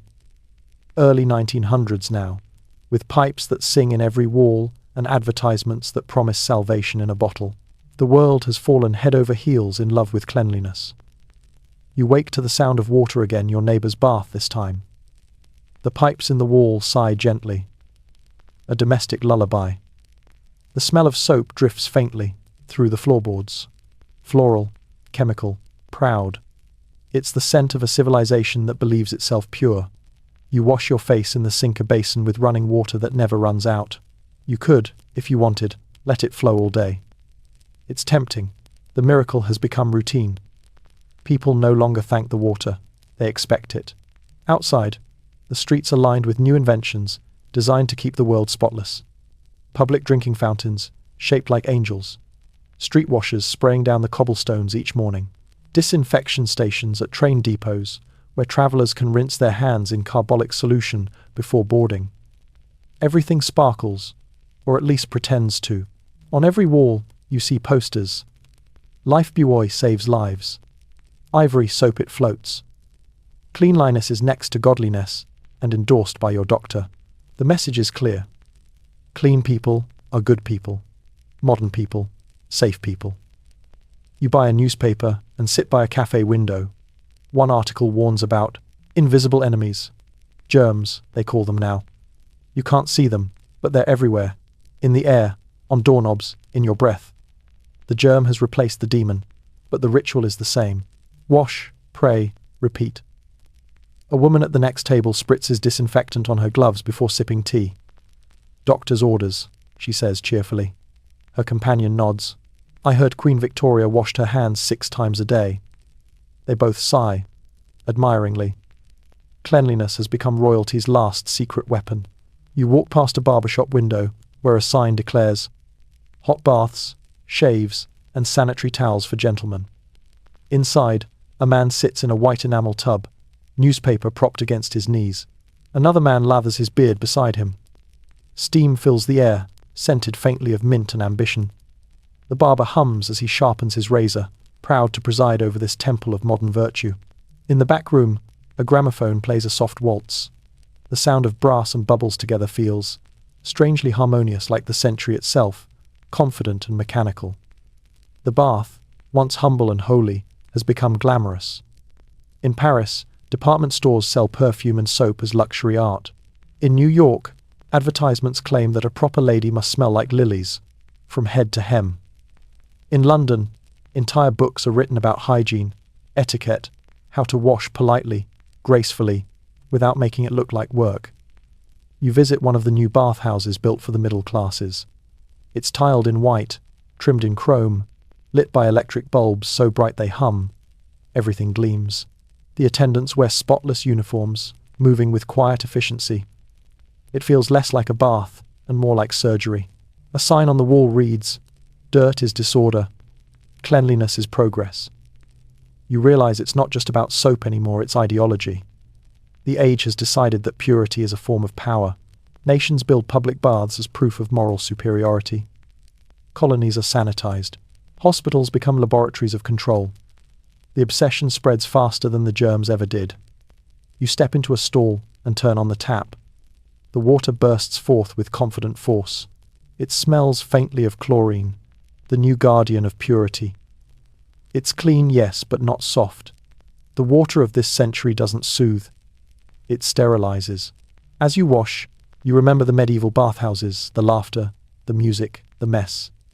You remember the monks with their rosemary, the soap seller with her smirk, the washerwomen and their jokes. They'd find this world astonishing, maybe even frightening. Cleanliness now feels less like comfort and more like expectation. Outside, a young boy in a press suit sells bars of soap door to door. His voice rings out, bright and rehearsed. Kills 99% of germs. People smile politely and buy too. No one asks about the other 1%. You wander toward the park, where a public fountain sprays in elegant arcs. Children play in its mist. There, laughter echoing off the stone. A policeman approaches and scolds them gently. "That's not for washing," he says. "That's for looking." The children scatter, disappointed. You linger, watching the fountain. The water sparkles in the sunlight, perfect, untouchable. Cleanliness has finally become aesthetic, something to admire from a distance. Later that evening, you return home. You draw a bath in your porcelain tub, add soap until the water froths white as clouds. You slide in, close your eyes, and let the silence stretch. The water hums faintly in your ears. You think about how far humanity has come, how water that once carried plague now flows from polished taps, safe and obedient. But somewhere, deep in the heat, you feel a longing for imperfection, for the shared warmth of a crowded bathhouse, for laughter and lie, and the sound of someone else pouring water for you. You open your eyes to the mirror across the room. Steam blurs your reflection, softening it. And for a moment, you see them again, faint silhouettes of the past. The monk, the washerwoman, the tanner, the perfumer, all fading into the mist. All part of the same story that began with a bucket and a fire. You breathe out, and the steam trembles. The water laps gently against the porcelain. The cult of clean hums around you like a hymn, but underneath it, the ancient rhythm still beats, steady and quiet. The river, the bath, the body, the breath, the world keeps scrubbing. The water keeps forgiving. The dawn of the 20th century smells faintly of metal, perfume, and propaganda. You wake in a city that calls itself modern now, full of rails, gas lights, and running taps that hum like loyal servants. On every corner, posters tell you what it means to be civilized. Tidy shoes, pressed collars, a good bar of soap. A tram rattles past, its sides plastered with an advertisement showing a soldier in white uniform holding a baby. Imperial clean protecting families, and frontiers. You almost laugh at how earnestly the empire has managed to bottle virtue. You walk toward the harbour, where ships line the docks, their cargo stacked in neat wooden crates. Most of them aren't gold or spices anymore. They're soap. Ivory from Africa for polish, coconut oil from Ceylon, palm from the Malay archipelago. Each bar stamped with the smiling logo of progress. The irony sits heavy in the air. The empire scrubbing itself spotless with the world's stolen oils. The smell of it follows you down the pier, sharp, sweet, industrial. You overhear dockworkers joking that they can tell which port a ship came from by the scent of its soap. Marseille smells like lemons. Liverpool smells like money. In the distance, you hear a missionary ship preparing to depart, its banner flapping in the wind, light and cleanliness to the colonies. You've read the pamphlets washing the native body as moral crusade, soap as salvation. The logic is dizzying. Conquer, civilize, sterilize. The same bar of soap that promised virtue now doubles as a flag. You pass a group of children near the docks selling miniature bars wrapped in paper printed with hymns. For the poor, for the proud, for the people of God, one recites. The melody is sweet, but the message stings. Later, in a small tea room by the harbour, you find a newspaper article celebrating the expansion of the hygienic industry. Factories in Manchester, Glasgow, and Brussels are producing enough soap to cleanse the planet twice over. Cleanliness, the journalist declares, is the mark of enlightened races. You close the paper slowly, wishing the words would dissolve in the tea. At the next table, a young nurse in a crisp uniform folds a pamphlet into her bag. She catches your eye and smiles wearily. "I'm headed to India," she says. "They say teaching hygiene saves lives." You nod, because arguing feels cruel, but the words taste like ash. The empire means, well, perhaps, but it always smells faintly of bleach.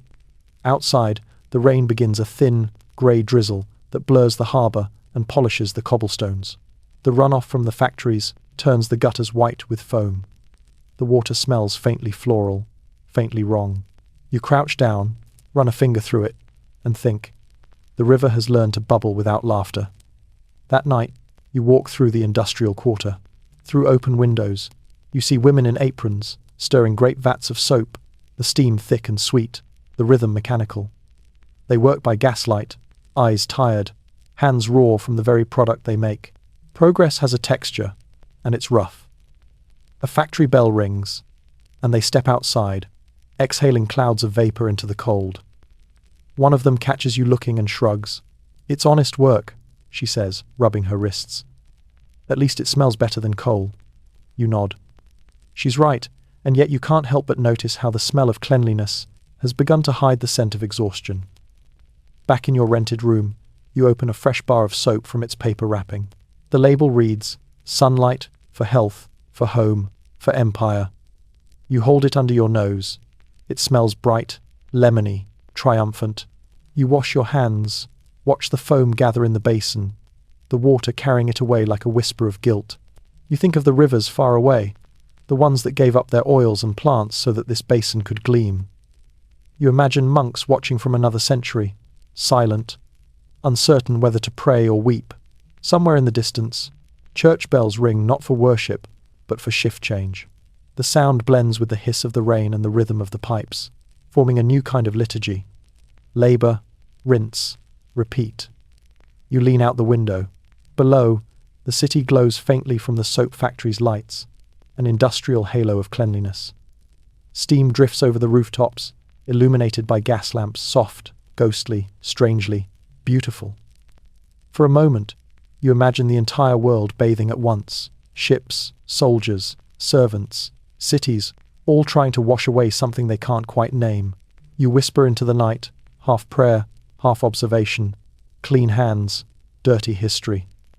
The rain answers with its patient percussion against the iron roof, steady and timeless. And somewhere beneath the streets, the pipes carry on singing, water still flowing through every empire, unbothered by the claims made in its name. Morning arrives in a world that's newly electric. You hear it before you see it, the faint hum of wires, the tick of a clock that never needs winding, the hiss of hot water from a heater that burns gas instead of wood. You lie still, listening. The house breathes differently now. The plumbing is no longer a miracle. It's a heartbeat. You walk into your bathroom, and it greets you like a chapel. Everything gleams.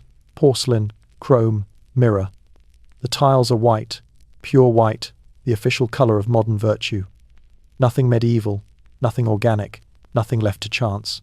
You could eat soup off this floor, though you wouldn't dare ruin the symmetry. It's the early 20th century, somewhere between two wars, and the bathroom has finally found its throne.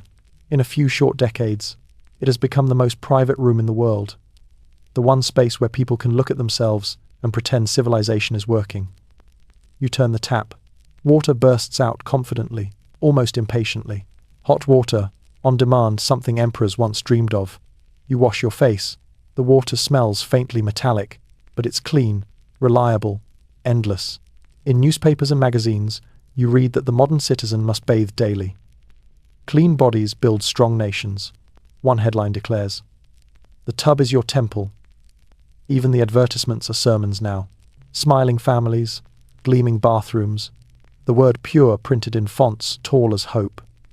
You pass a poster on the street showing a soldier washing his hands. Clean hands fight disease, it says. The germ theory has become doctrine. Soap companies sell patriotism by the bar. Schools teach children to wash before every meal, after every sneeze, before every prayer. Cleanliness is no longer moral. It's medical. In the city centre, a new apartment building opens, proudly advertising private baths in every flat. People line up to see them, white tubs, silver faucets, tiled walls. A woman near you whispers, "It's like bathing in heaven." Her husband nods, whispering back, and with less judgment. For the first time in history, ordinary people can be privately clean. No more shared tubs, no more public scrubbers, no more bath tokens.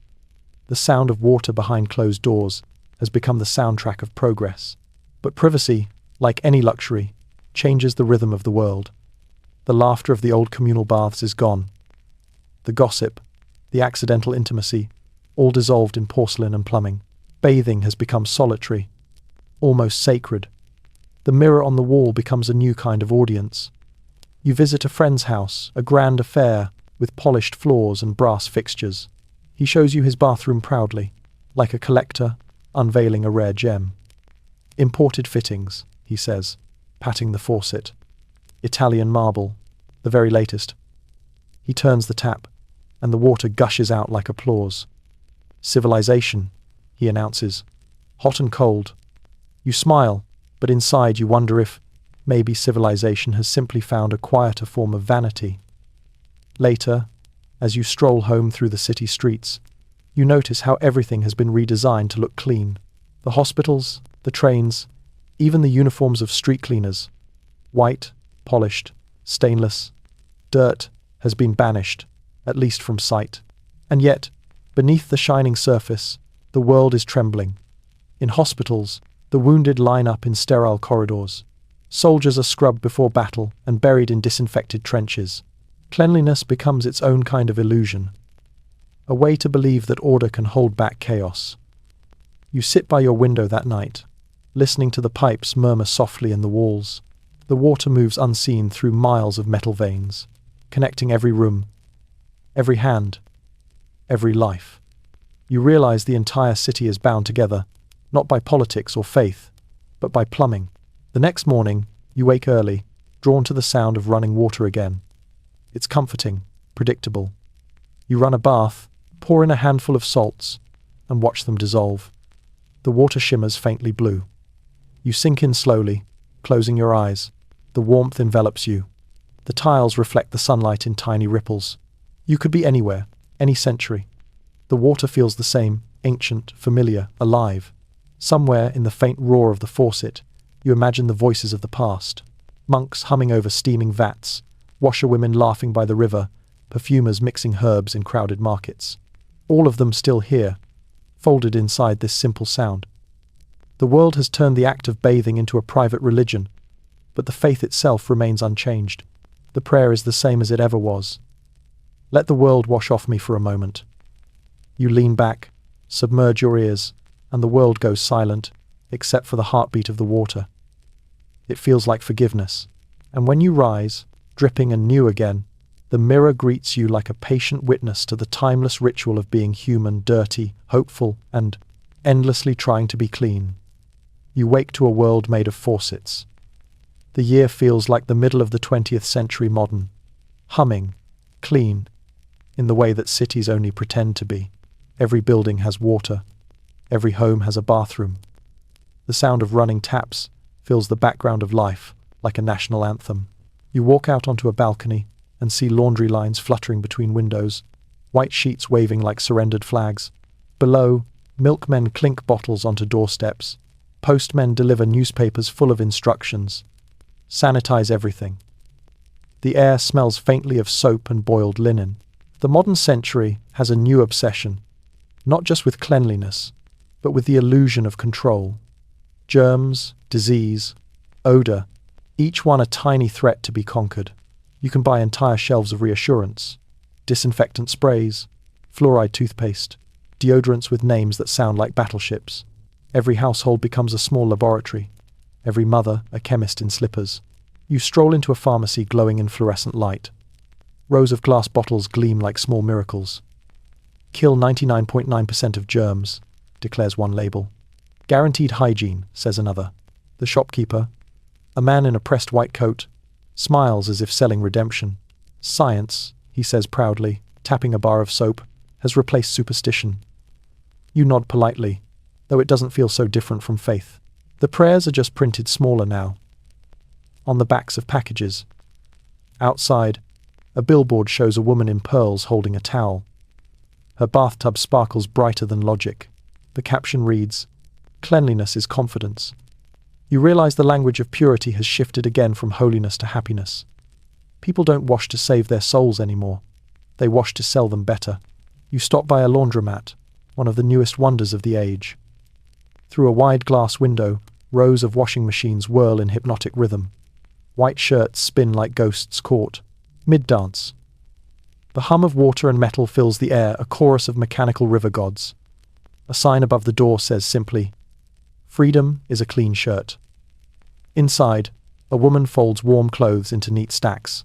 She smiles, proud, tired. "Never thought I'd see the day," she says. "Hot water by the bucket, and I don't lift a thing." She pats the humming machine affectionately. Bless the man who invented this. Machines have given water a new kind of strength, measured, contained, obedient. Every household now has its own flood, controlled by buttons and dials. The bath has become convenience, not ceremony. No one sings to the water anymore, they schedule it. You visit a friend in the suburbs. His home is spotless, each surface shining like enamel. The bathroom is his pride, a temple of chrome pastel tiles and mirrored light. He gestures toward it with reverence. Everything here sterilized, he says. Filtered, heated, softened. My children will never know what dirty water is. You nod, imagining those children growing up never touching a river except on vacation, never smelling wood smoke in their bath, never sharing a tub with a sibling. Clean, yes. Safe, yes. But lonely too, in a way they'll never notice.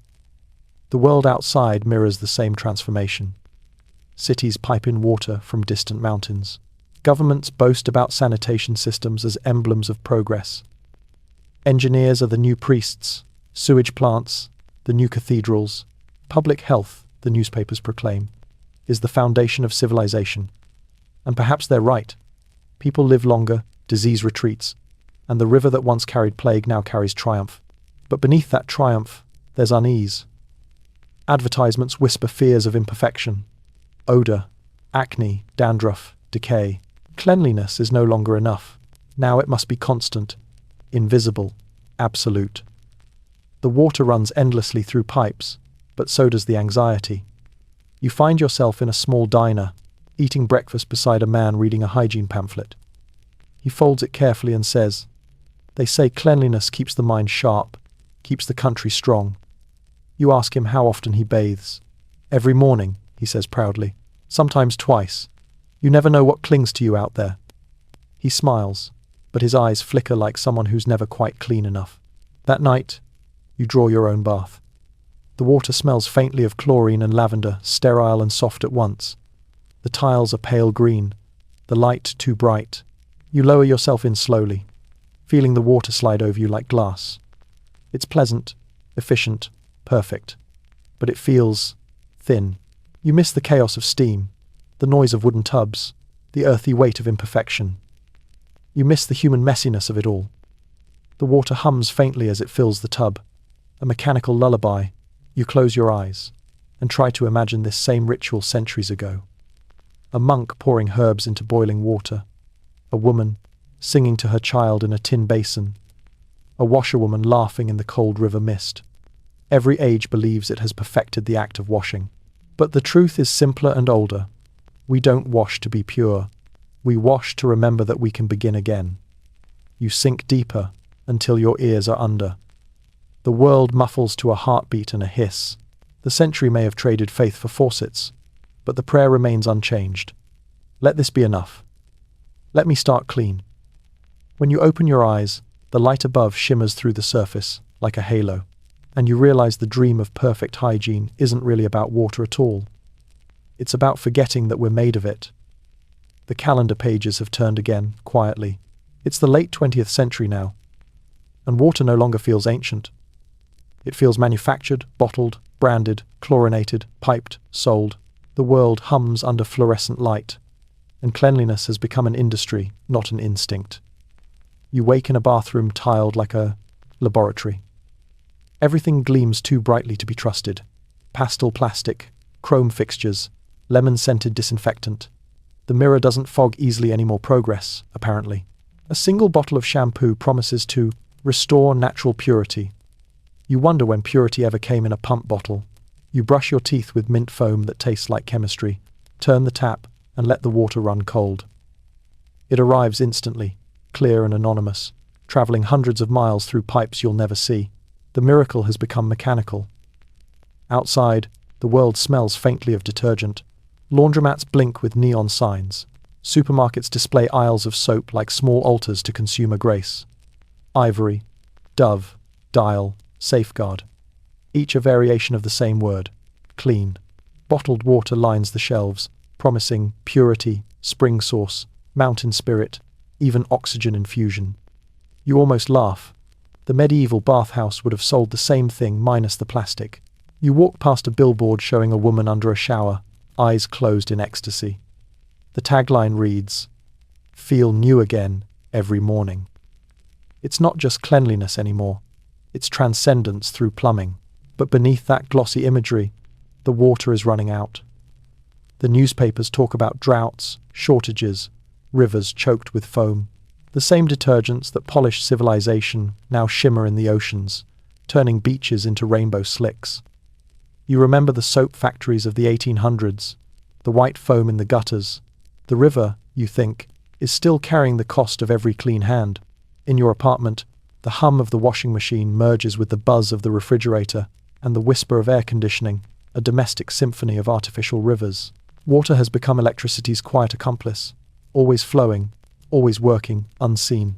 You visit a friend who's proudly installed a modern shower system, digital controls, temperature memory, a setting labeled Eco-Clean. He presses a button and a halo of spray surrounds him. Uses less water, he says. Guilt-free luxury. You smile. Humans have finally learned how to feel virtuous while indulging. At the supermarket, an entire aisle is devoted to cleansing. Not just soap, but identity, for sensitive skin, for men, for babies, for spiritual balance. Even dirt has been rebranded as a lifestyle. Mud masks, mineral scrubs, forest clay detox. The modern ritual is circular. Dirty yourself to wash. Wash to feel alive again. You buy a small bottle of hand sanitizer and slip it into your pocket. It smells like sterile citrus, like safety pretending to be salvation. That evening, the news talks about pollution, climate change, melting ice caps. Water scarcity, the anchor says, may define the next century. You look at your tap, still dripping faintly, and feel a small guilt you can't quite name. The same water that filled Roman baths, medieval tubs, monastic basins, and porcelain thrones now risks vanishing under plastic and demand. You go for a walk near the river, though river feels generous now. It's narrower, quieter, lined with concrete walls to keep it from misbehaving. The surface reflects the city lights in smeared colors: blue, pink, white. A plastic bottle drifts by slowly, turning in the current. Its label reads, "Pure Life." You can't decide whether to laugh or apologize. A man sitting on the steps nearby is washing his hands in the river water. He's homeless, his clothes worn but neatly arranged beside him. He dips his hands, rubs them together, and sighs, a small, deliberate act of dignity. You realize, watching him, that the meaning of clean hasn't changed at all. It's still a kind of hope. The wind carries the smell of detergent from the laundromat across the street. The sound of the city mixes with the sound of the river cars, conversations, and the steady whisper of something older. You close your eyes, and for a heartbeat, the world dissolves into the same rhythm it's always had. Water moving towards stillness, humans trying to catch it long enough to feel new. Back home, you pour a glass of bottled water and take a sip. It tastes fine. Filtered. Forgettable. The label says it came from a protected spring. You try to picture it: green hills, mist, the sound of birds, but all you see is the bottle factory's assembly line. Before bed, you wash your hands again out of habit. The water rushes obediently from the tap. You think of how the medievals feared baths, how Victorians worshipped them, how moderns packaged them. You whisper, half joking, half reverent, "We never stopped praying. We just changed the scent." The light above flickers softly as you turn off the tap. The last drops slide down the porcelain and vanish. Somewhere far away, in a mountain stream, the same water begins its journey back toward you. And for a moment, the plastic century feels like one long exhale, clean, convenient, and quietly terrified of getting dirty again. The 21st century opens with a hiss of faucets and the blue glow of screens. Cleanliness has gone digital now, filtered, measured, rated, shared. You wake in a room that smells faintly of nothing, which is exactly how the ads promised it should. Your bathroom greets you with a soft mechanical chime. The mirror is a touch screen. The tap lights up to show the temperature. A voice tells you, "Optimal water pressure. Maintained." You stand there for a moment, half awake, watching your own reflection caught between the ghost of steam and the cold light of technology. The porcelain, the chrome, the silence. It's all familiar, but too perfect. The world has finally sterilized even the sound of water. You brush your teeth with a paste that promises antibacterial protection for 24 hours. You wash your face with something called microfoam rejuvenator. You dry your hands with a towel that claims to be antimicrobial. Everything around you seems terrified of the natural world. Outside, the city gleams under glass and LED light.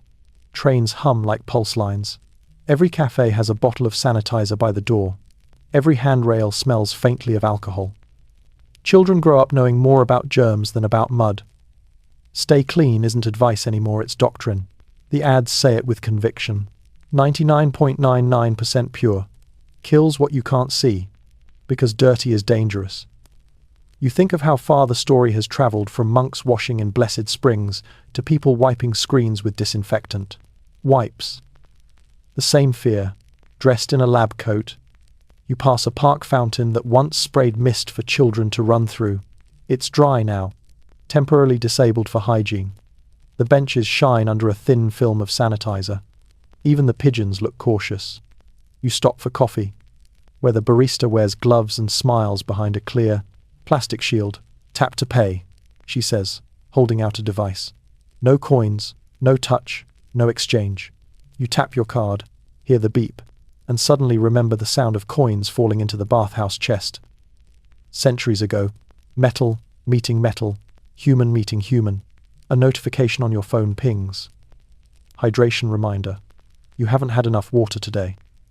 You laugh quietly. The machines now remind you to drink, to wash, to live. Cleanliness has become quantified. Another metric of control. Later, on the train, an advertisement scrolls across the digital screen. Smart water, enhanced with electrolytes for the modern mind. Someone beside you takes a sip from a sleek bottle that looks more like a medical device than a drink. The water inside glows faintly blue under the lights. At home, you scroll through news headlines. New study finds bacteria in household sponges. Experts warn of microbes on public seats. Sterile skincare revolution. The future of beauty. You look at your hands, so clean they almost squeak. Skin like glass, smooth but slightly unreal. You remember the rough palms of washerwomen by the river, the cracked fingers of monks who scrubbed with ash and vinegar. They would have thought this perfection a kind of ghosthood clean, but detached from the world. That evening, you walk through a grocery store. Entire aisles are devoted to cleaning, surface sprays, wipes, hand gels, odor neutralizers. The labels sound moral: purify, protect, renew. You pick up a bottle and read the fine print. Eliminates 99.9% of life. The words sting more than intended. Out in the world, people no longer share baths, basins, or even moments. Public fountains are ornamental. Again, clean water. Too valuable, too political, too distant. There are filters on every tap. Filters on every image. Even beauty is cleaned of its flaws. But sometimes, when it rains, something human breaks through. The air changes. People pause, a few, to raise their faces toward the sky, letting the unfiltered drops fall on them. No sanitizer, no sensor, no purity label, just water, doing what it's always done. You stand in it too, letting the cold seep through your clothes, feeling ridiculous and alive. Around you, the city lights smear into streaks of silver. The rain smells faintly of ozone and stone, like a forgotten memory washing itself awake. For a moment, you close your eyes and hear everything at once. The river, the bathhouse, the monk's chant, the faucet's hum. Centuries layered in sound, all ending in this same rhythm. Water falling, cleansing, forgiving. You whisper softly.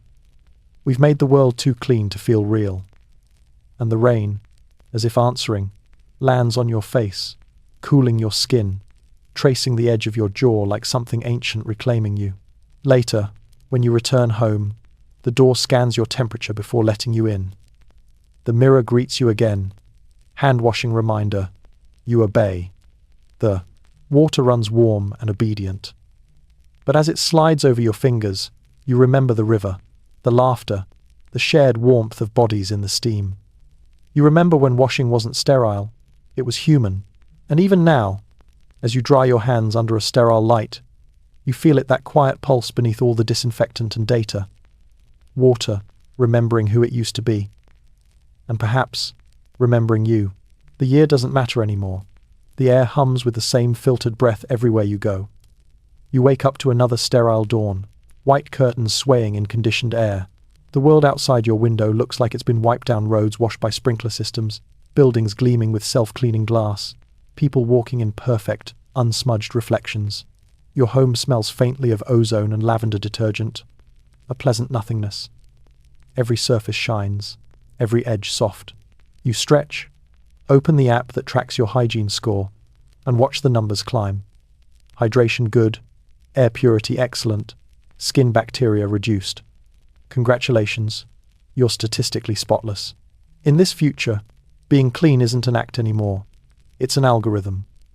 Faucets know your name, showers remember your preferred temperature, towels disinfect themselves, the mirror compliments you. Your pores are balanced today. You mumble thanks, half amused, half unnerved. When you step outside, the streets feel unnaturally quiet. People move through the city like water through pipes, efficient, contact-free, self-contained. You realize no one smells like anything anymore. No sweat, no smoke, no rosemary. Just the faint trace of air freshener that the government disperses through vents every morning at 9. You pass a cafe where robots spray sanitizer onto every chair after each customer leaves. A screen announces, "Public hygiene satisfaction, 98%. Inside, a child tries to touch a puddle on the floor. His mother pulls him back sharply. "Don't," she warns. "That's real water." You keep walking until you reach the old district, the part of the city the cleaning drones avoid because the drains are too narrow and the stone too uneven. Here, the air smells different. Faintly earthy, faintly alive. Moss clings to walls. Puddles catch the sky. For the first time all day, you hear something organic, the sound of dripping. Down an alley, you find a fountain. It's cracked, half hidden under vines, still running. Someone has placed a small sign beside it. Non-sterile water. Drink at your own risk. You crouch beside it, watching sunlight dance on the surface. The temptation is absurd. You dip your fingers in. The water is cold, wild, unapologetic. You laugh quietly. It's the first uncalculated thing you've done in months. The sound echoes off the walls like something rediscovered. A passerby stops and stares. "You shouldn't touch that," she says, her tone more pity than scolding. "You'll mess up your metrics." "Maybe they need messing," you reply. She hesitates, then smiles, the first human smile you've seen all day, and joins you. Together, you let the water run over your palms, two rebels baptized by bacteria. For a few minutes, the world feels less polished and more possible. The fountain gurgles like it's laughing with you.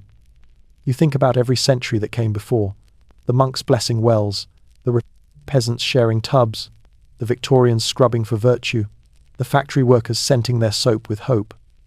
They weren't afraid of water. They were afraid of forgetting how to start again.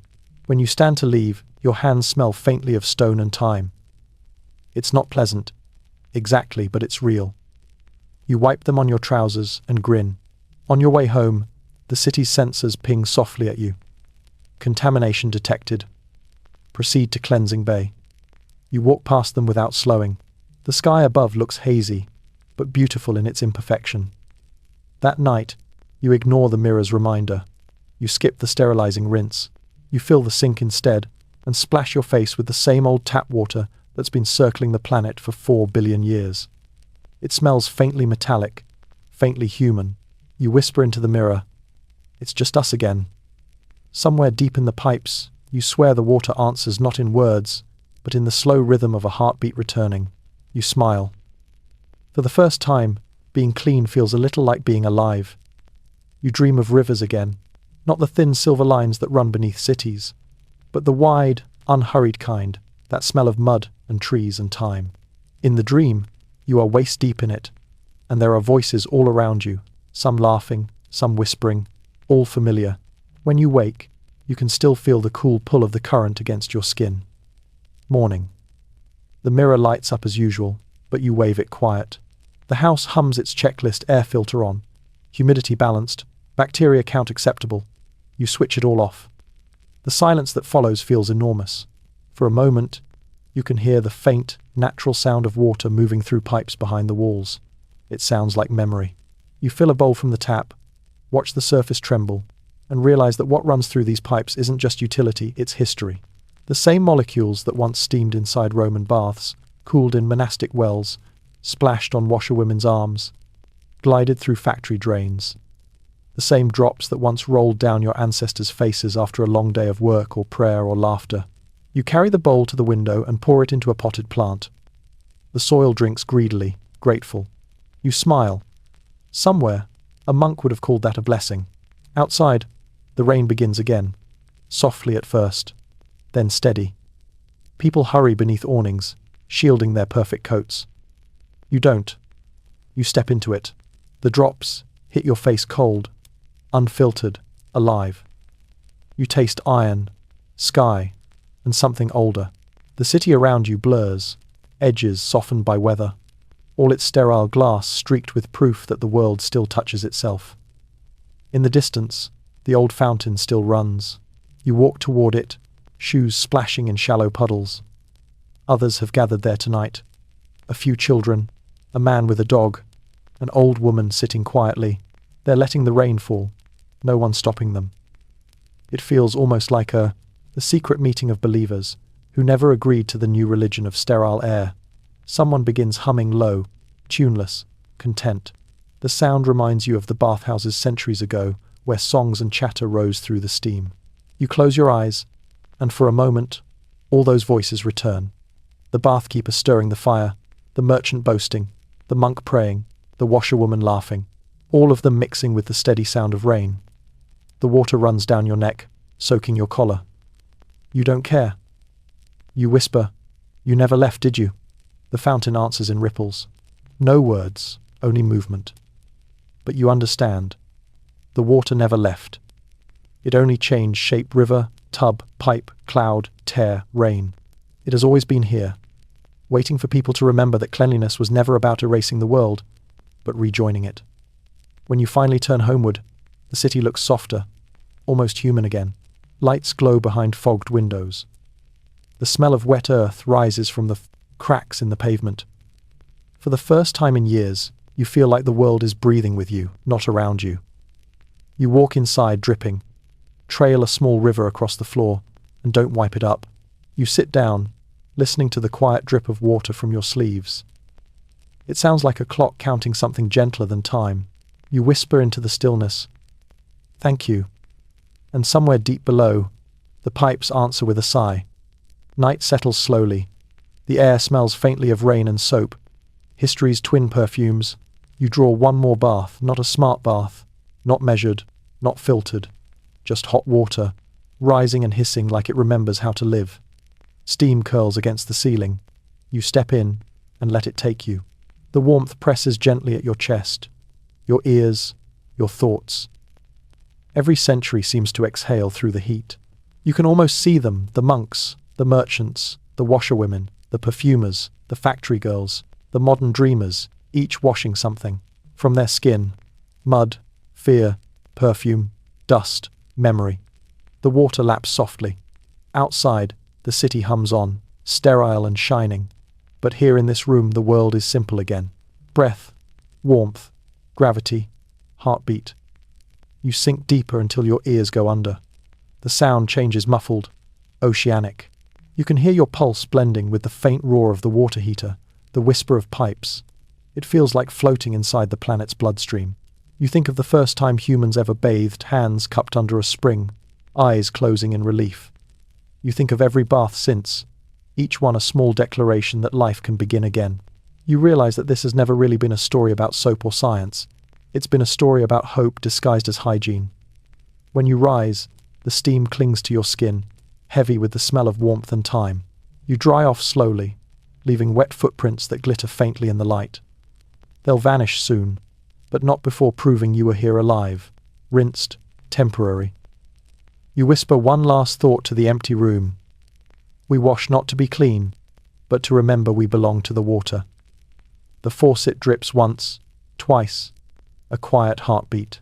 Outside, the rain begins again, steady, unhurried, eternal. And as the sound fills the night, the story of every bath that ever was drifts gently to rest.